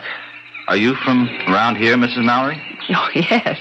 I live in that building right there. Oh. What a view you must have. Can you see the park from your window? Oh, yeah. Oh, if I had a window like that, I'd never come down to the park. Well, of course, these crutches sort of discourage you walking around very much. Do you both live in the city? No, we're from Ohio. We've only been here about 2 months, but I guess we'll be going back soon. Don't say that. Don't even think that, Ted, please. I'm sorry, Melinda. I didn't mean to... I gather that you don't want to leave. Well, not if it means that... Well, the truth is we came here to see a doctor, a surgeon who specializes in cases like mine. You see, I was in an automobile accident 2 years ago. I haven't walked since. Oh, I'm so sorry. I know exactly how you must feel. Well, people always think they do, but they really can't. Melinda. What? I think your brother is trying to signal you, Melinda, about me. What do you mean? He means these. My hands. Oh, I'm so sorry. I didn't even realize. No, some people don't realize that I can't move them. See, as long as I sit here very quietly, my whole body is as immobilized as my hands. Yes. Now I know what you mean. I know how tempting it is to just want to sit, be a statue, so that for a little while you can forget that part of you is dead. Oh, come on, Melinda, please. Let's cut this out, huh? Please, tell me more about this surgeon. I can tell you what he said in one word. One 2-letter word. Oh, dear. He won't operate, then? He said it wouldn't do any good. He turned us down flat. That's why I want Melinda to let me take her back home. Oh, well, do you have parents there? No, we have no one. But I don't want to go back. I don't. I want to see... What were you going to say? Never mind, Mrs. Mallory. Now, come on, Melinda. You finished your hot dog. Let's go home. Ted, let me tell her. Let me ask her. For Pete's sake, what kind of nonsense is this? What do you want to bother the woman for? Because there's no one else I can talk to about Dr. Griff. I can't talk to you about him. You just get red in the face and stomp away from me. There's nothing to talk about, and I'm sure Mrs. Mallory isn't interested in fairy stories. I really don't know what either one of you is talking about. Who is Dr. Griff? Oh, he's a quack, a phony. Ted. Well, that's all he is. A 2-bit faith healer who robs every cripple he can get his hands on. You don't know anything about him. You only met him once. Yeah, well, that was enough. I could tell in 1 second that the man is a fake. He can't cure a broken spine. But why not let him try? Somebody has to try. I don't want to be the way I am. Oh, Mrs. Mallory, I don't want to be this way. Help me. Help me, please.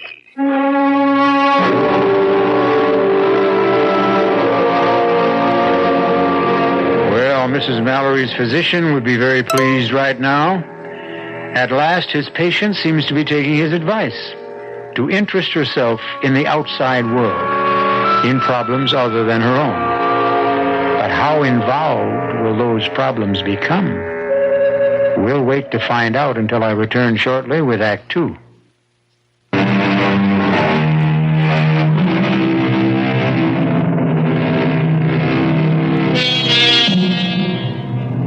The good weather is holding in the city, and Mrs. Ida Mallory has returned day after day to her bench in the park, a bench which seems to have become her property by right of eminent domain. But even Mrs. Mallory would have to admit that her interest in these daily visits is no longer restricted to sunshine and green grass. Each day she hopes for another glimpse of the young couple, the scowling brother and his pretty, pathetic sister. And then, on the 4th day, there they were. Excuse me. I don't know if you'll remember me. Why, of course. You're Mrs. Mallory, the lady with the view. Yes, that's right. How are you both? Oh, we're okay. Well, I really didn't mean to interrupt your conversation. Oh, don't be concerned about the way Ted looks. His face always is like a thundercloud, especially when we discuss the forbidden topic. I suppose you mean that doctor. Yeah, she talked me into seeing him again. You know something? Every feeling I had about him the first time was confirmed. That's really impossible, Mrs. Mallory. Tell me something. Is he a real doctor? Well, I'm not sure he's a medical doctor, Mrs. Mallory, but I'm sure he's entitled to the degree. Maybe a doctor of psychology, or something like that. I'll tell you what he's entitled to, a good swift kick in But I'll tell you one thing about Dr. Griff. He's the only one who said he could help me. He didn't promise. He just said he was hopeful. Well, that's something anyway. Yeah, I'll tell you what he's hopeful about, getting your $500. He says he's very hopeful I can be cured. And that's worth a great deal more than $500. All right, go on. Tell her the rest. Tell her the real clincher. Or you're afraid to. What do you mean? Mrs. Mallory, you're an intelligent woman. So listen to how Dr. Griff plans to cure my sister. I know it sounds sort of melodramatic. Oh, it's idiotic. That's what it is. Please, I'd still like to know. Well, he says he uses something called the water of faith. See what I mean? The water of faith? Sounds sort of, religious. Like, the holy water at Lourdes. It's related to that, yes. Oh, now do you see why I say the guy is an out-and-out fraud? The water of faith. Where are we? Back in the Middle Ages? Well, I must admit it does sound sort of odd. Just the same. He said that it works. That it's worked for dozens of people. He wants $500 for the treatment. With no guarantees, you understand. Oh, Mrs. Mallory, will you help me, please? Will you talk some sense to this woman? Oh, my dear. I mean, I have to admit it really doesn't sound reasonable. You mean the $500? Oh, but it's a very special treatment, Dr. Griff said. Well, I meant it's not reasonable to assume that such things can do any good. I see. So I'll never know. Is that it? I'll just turn around and take a plane back to Ohio and live out the rest of my life as a cripple. When for $500, at least I might have had a chance to live. Yes, I see what you mean. Ted. Oh, I hope you don't mind my calling you Ted. Oh, no, of course not. Your sister, well, she may have a point there. I mean, even if it is a waste of money, perhaps she'll never be happy unless you let this man try. If not, she'll always wonder about it. Always. Yes, I know that. That's what his whole bag is, making you wonder if it just might work. And, well, about the money, I don't know how to say this, but you see, $500 may seem like a lot to you, but it isn't to me.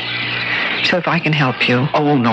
Oh, no, please. Absolutely not. It's not really a problem, Mrs. Mallory. We've got the money. Besides, it's not the money so much as, well, seeing Melinda disappointed again. I've had so many disappointments, you see. Yes, I know all about such things.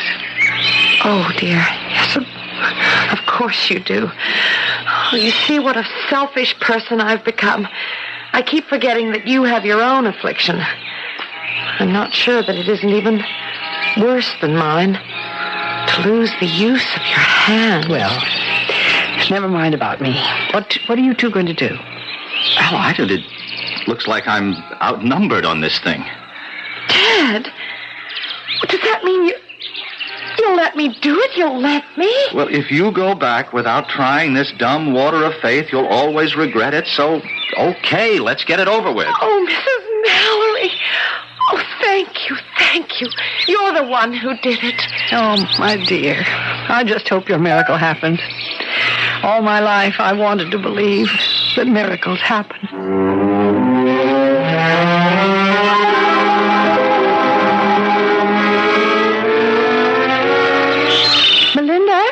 Melinda? Wait a minute. Oh, Mrs. Mallory. Well, you move faster on those crutches than I do on my 2 feet. You're not here alone, are you? No, Ted's with me. I just wanted to take a little stroll by myself. No, that isn't true. We just had another fight, and I had to get away from him. Oh, dear. Now, that doesn't sound too good. Well, you know how Ted is. Well, I haven't seen you for 2 days. How are you? The truth is, I don't really know. But I started treatments, Mrs. Mallory. With Dr. Griff? Yes. I started about 5 days ago. And it's nothing at all like what I expected. Well, tell me about it. Well, you remember how silly it all sounded, this water of faith business. Well, it sounded a little theatrical. But it isn't. It's scientific, Mrs. Mallory. That's the most wonderful part of it. Dr. Griff only used that phrase as a convenient description of the drug. What drug is that? Well, maybe I shouldn't tell you this. Why not? Oh, I don't know. I have the feeling that there might be something slightly illegal about it. The drug he uses. Psychedelic suggestion. Psychedelic suggestion? Now, what on earth is that?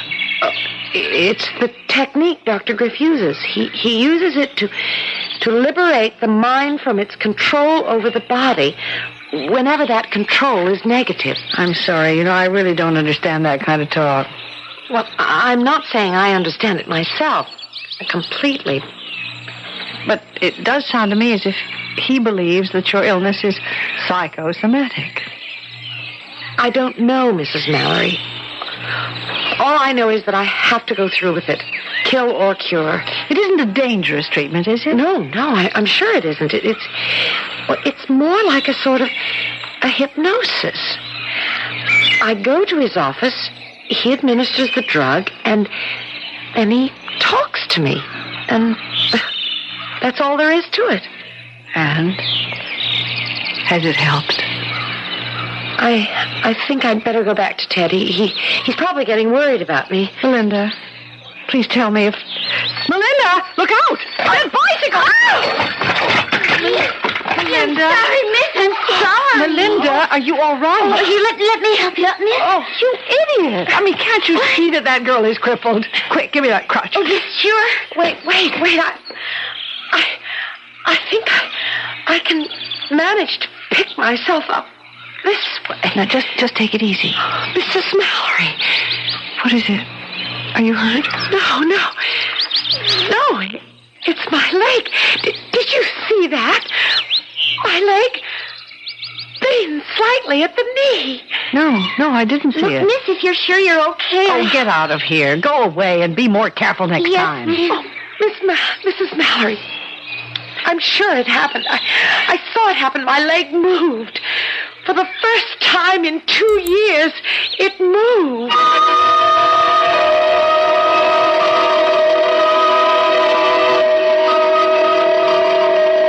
No, Ida, I'm sorry. I can't find any reference to this Dr. Griff in any medical directory. But that doesn't prove he's a fraud, though, does it? Oh, no, of course not. And as you say, the man may not be a medical doctor. I certainly hope he isn't. Why do you say that? Pride of profession, my dear. We don't like to have faith healers bearing the same credentials. And that's what you think he is, a faith healer? Well, of course. Oh, I'm not knocking the power of faith, far from it. Very often it's simply another way of getting at psychosomatic difficulties. Oh, I hate that word. I know you do. Oh, I've been through all that psychosomatic nonsense. All those doctors who tried to tell me that my paralyzed hands weren't, well, what they are. That there's something in me, some emotional problem. You didn't give them much chance to prove or disprove it, Ida. I did. I submitted to their therapy, even if I didn't believe in it, and it didn't do the slightest bit of good. Well, maybe if you had believed them, it would have. Flesh is flesh, Doctor. Bone is bone. That kind of therapy can't make my hands move any more than it can make that poor girl walk. And I have a good mind to tell him so.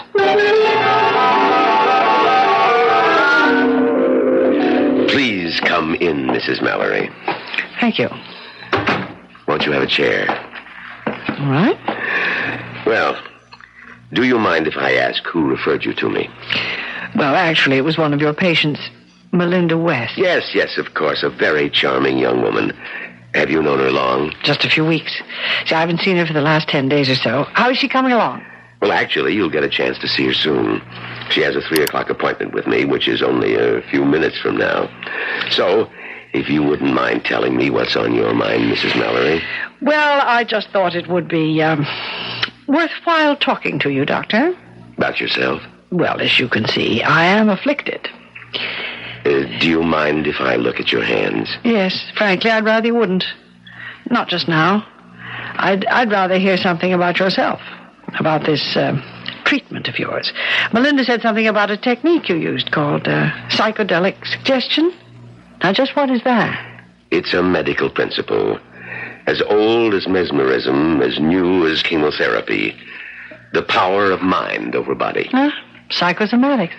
Well, who knows what afflictions is psychosomatic? Some illnesses start with the emotions, some with the body. And more often, it's a combination of both. Really? Germs aren't imaginary. Viruses are very real little creatures. Yet the mind has strange powers over them to make them hurt us or to render them harmless. All right, then. What about a broken leg? Can the mind cause that? Of course. If you used your head, you wouldn't break your leg in the first place. Oh. You're thinking of Miss West, of the fact that she suffered a spine injury. That's right.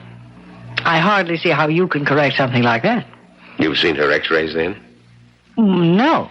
You believe the damage is neurological? Well, I know nothing about it. That's strange, Mrs. Mallory. You certainly seem to have an opinion. Be careful, though. You don't have a medical degree. Someone might call you a quack. Listen, Doctor, I came here... Oh, excuse me, Mrs. Mallory. Ah, Melinda. I'll be with you in just a minute. No, come to think of it. Why don't you come in now? There's a friend of yours here. A friend? Oh, it's I, Melinda, Mrs. Mallory. Oh, Mrs. Mallory, how nice to see you. Come in, Melinda, please. Melinda, your crutches. Where are your crutches? Look at me, Mrs. Mallory. I can walk without crutches now. I'm not very steady, but I can walk.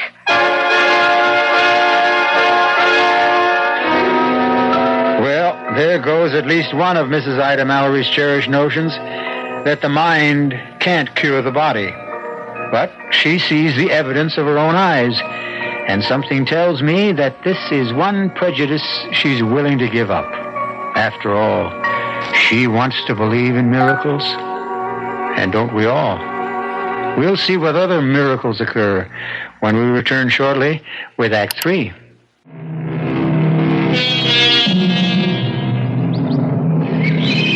Mrs. Ida Mallory has spent a sleepless night, dreaming of things she never thought possible.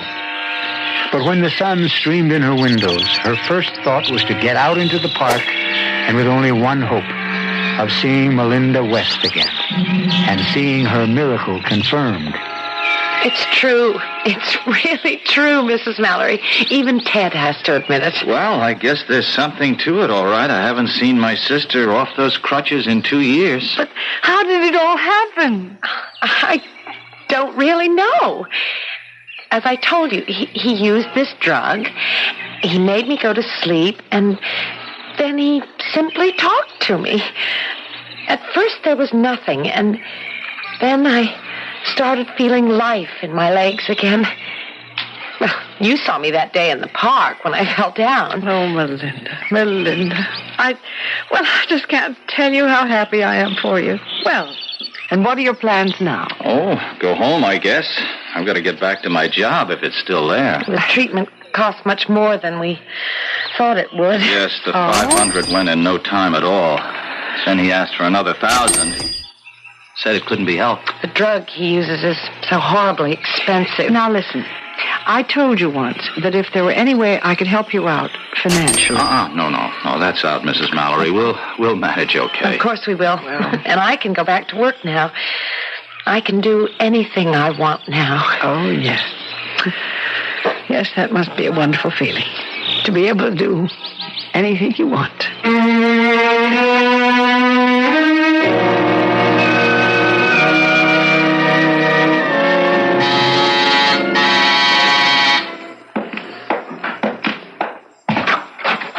Mrs. Mallory, please come in. Thank you, Doctor. You know, it was really very good of you to see me on such short notice. That's quite all right. Please sit down. Thank you. Well, I don't quite know where to begin. Well, suppose I begin for you. You've been thinking about Melinda West. Yes, I saw her only this morning. She really is cured, isn't she? Yes, Mrs. Mallory. In my opinion, the young woman was cured. But you realize that all I really cured by psychedelic suggestion was the illness that existed in her mind, not her body. But I still don't fully comprehend it. I'm sure there was no real neurological damage to the girl. Oh. I think her bones and muscles and nerves were all in the proper place and functioning normally. Only her mind wasn't. But she seemed so sensible. Mrs. Mallory, do you know the story of that accident? I beg your pardon? Did Melinda ever tell you exactly what occurred that caused her injuries? No. No, as a matter of fact, she didn't. She simply said it was an automobile accident. That's correct. And she was the driver. Oh. There were 2 other passengers, her mother and her father. Both of them were killed. Oh, dear Lord. She did sustain some injuries in the crash. But it was apparent to me that they were not sufficiently grave to cause her the total paralysis she suffered. You mean she felt that guilty about what had happened? Guilty enough to seek punishment for herself. And she did. She punished herself by losing the use of her legs. And so your treatment was able to cure her? Yes, I'm happy to say. But of course it couldn't cure someone like me. What was that? I said it couldn't cure me. See, I didn't lose the use of my hands for any kind of reason like that. I mean, it's just some sort of nerve damage. Doctors could never explain it. Well, if that's the diagnosis of your physician, that it's purely physical and incurable. Oh, but I didn't say that. See, I mean, my doctor has never used the word incurable. I have been hoping for years that it would just heal itself. I can't go on living like this, so helpless and so useless. Mrs. Mallory, have you come here to talk about Melinda West or yourself? Myself. I want my hands back. Oh, dear God, I want my hands. Yes, I was afraid that's what you had in mind. Afraid? Why? Because if you had any idea of becoming my patient, I regret to say that it's not possible. But why not? I mean, you accepted her as a patient, and you cured her. I mean, you really did. Unfortunately, Miss West is the last patient I can accept, at least in this part of the world. Doctor, I don't understand. Do you have to go somewhere? That's correct. But where are you going? Abroad. And my plans will keep me abroad for at least a year. Oh, no. I mean, listen, if you're going to Europe, I was thinking of taking a trip there myself. No, Mrs. Mallory, my destination isn't Europe. I'm going to North Africa. A case of some importance. Well, since when is one patient more important than another? Oh, no, I didn't mean it that way. Oh. It's simply that this is a prior commitment. But maybe I could go with you. I mean, I could take up residence there. I'm afraid that's impossible, too. Why? Well, the country I'm going to is a Muslim country. My patient is the son of, well, a notable Arab leader. Why would that make any difference? What does it matter? I'll be living within the bachelor section of the official residence. It's an area restricted by Muslim law. You wouldn't be allowed near the place, my dear lady, even if I were free to treat you. And I'm not. But I have money. I'll pay you. I'll pay you anything you want to stay and treat me. I mean, I'll meet this Arab leader's offer. Mrs. Mallory, the fee I'm about to receive, I wouldn't ask of any individual. I've been asked to remain with him for a period not to exceed 1 year. A year? For that year, in a Swiss bank, there will be deposited for me $150,000 in Swiss francs. 150,000? I'm very sorry that you made me reveal that confidence. No, I trust that it goes no farther. I'll pay you the same. What? You heard me. I'll pay you the same. I mean, not in a year's time, but as soon as you've cured me. I'm sorry. Your offer is very generous, but it's also conditional. What do you mean, conditional? You'll pay only for a cure. That's something I'd never guarantee to patient. Not Miss West, not my Arab friend. No one at all. All right, then. Suppose it isn't conditional. Suppose I agree to pay you in advance. Well, that, of course, would be something worth consideration.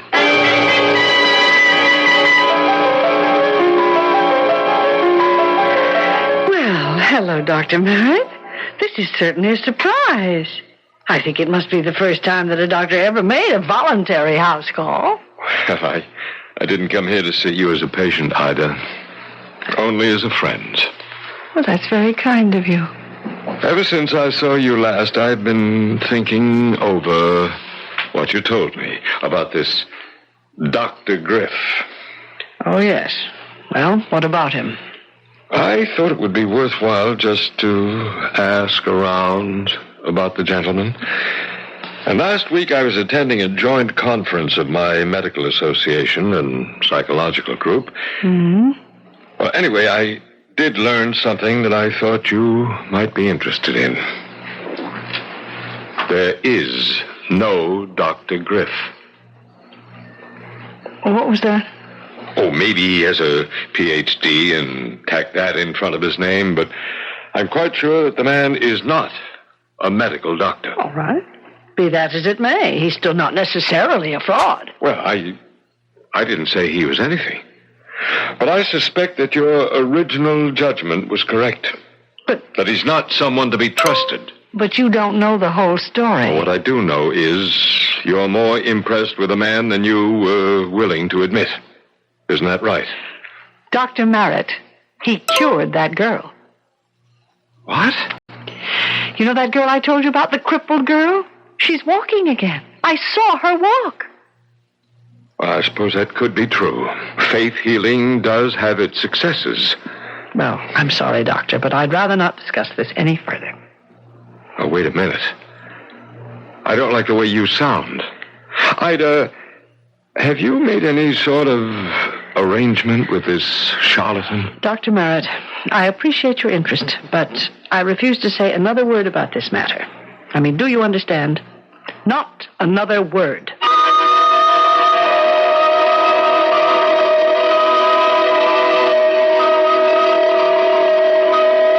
That's right, Mrs. Mallory. Just relax. Close your eyes and let the water of faith flow through your bloodstream.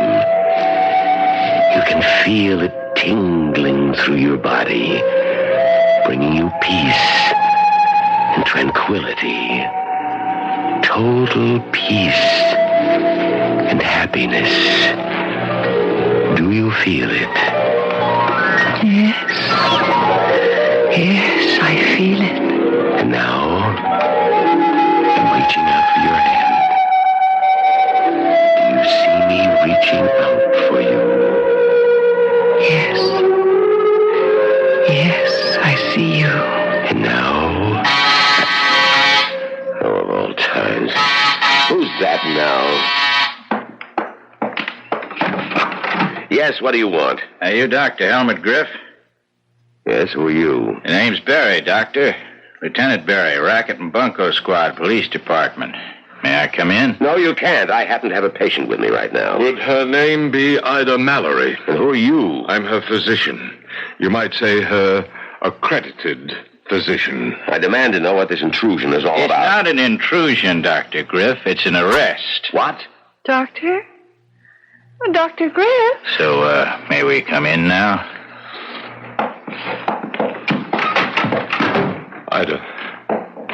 Ida, are you all right?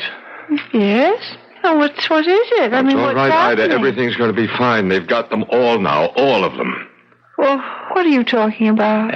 Is this a lady, Doc? Yes, this is Mrs. Mallory. I don't think she's in any condition to talk. He's obviously given her some kind of drug. It's a legitimate drug, a perfectly legitimate sedative. Yes, of course. Doctor.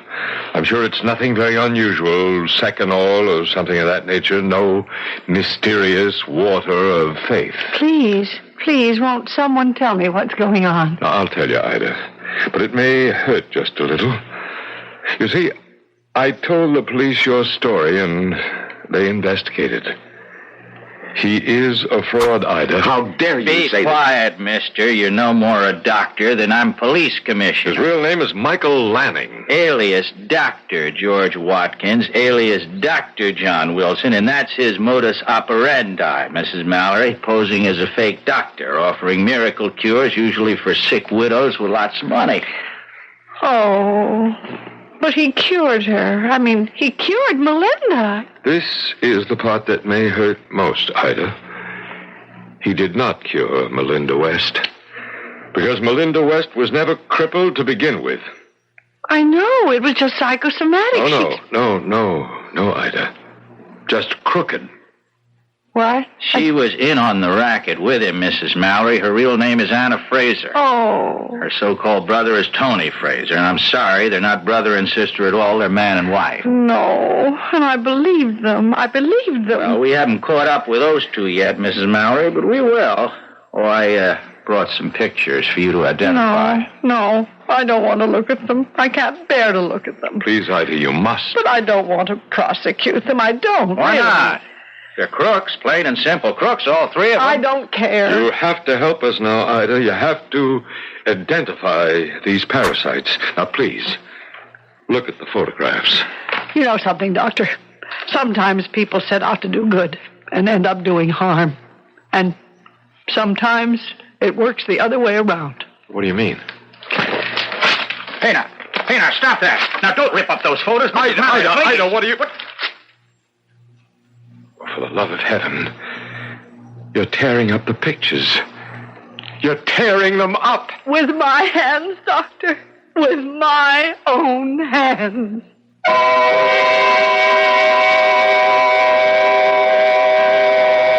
Well, they say that it's an ill wind that doesn't blow someone some good. And in this case, it looks like three evil people have managed to be very good to Mrs. Ida Mallory, in spite of themselves. If there's a moral to this tale, I'd frankly hate to be the one to say it. I'll be back shortly.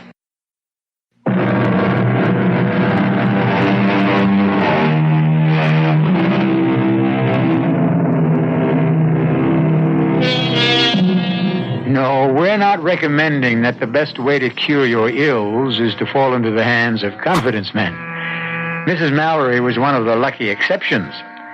But if you heed our advice, the next doctor you meet who just happens to be leaving for North Africa to treat an Arab chieftain in a remote palace, well, be a little bit suspicious, okay? Our cast included Celeste Holm, Patricia Elliott, William Redfield, Evie Juster, Arnold Moss, and Leon Janney. The entire production was under the direction of Hyman Brown. Now, a preview of our next tale. Elwood, I just can't condemn the cable car without giving the folks at Helvetia notice. But look, this is an emergency. 2 weeks ago, you certified the car as safe. Now, what's come up so sudden? It hasn't been sudden. I've known about it for months. We've lived with geological faults, Elwood. Yeah, sure, but a heavy rain, unusual amount of snow, any one of 100 subterranean disturbances in that whole side of the mountain. Okay, let's do a study. No, that will take weeks, months. It could go any time. And it could never go at all. Elwood, now here's what you have to do. Next time you inspect it, in 2 weeks, condemn it. Give me a full report. Request an investigation, and we'll bring in the experts. Put it in writing. By that time, it'll be too late. Radio Mystery Theater was sponsored in part by Buick Motor Division and Anheuser-Busch Incorporated, brewers of Budweiser. This is E.G. Marshall inviting you to return to our Mystery Theater for another adventure in the macabre. Until next time, Pleasant dreams.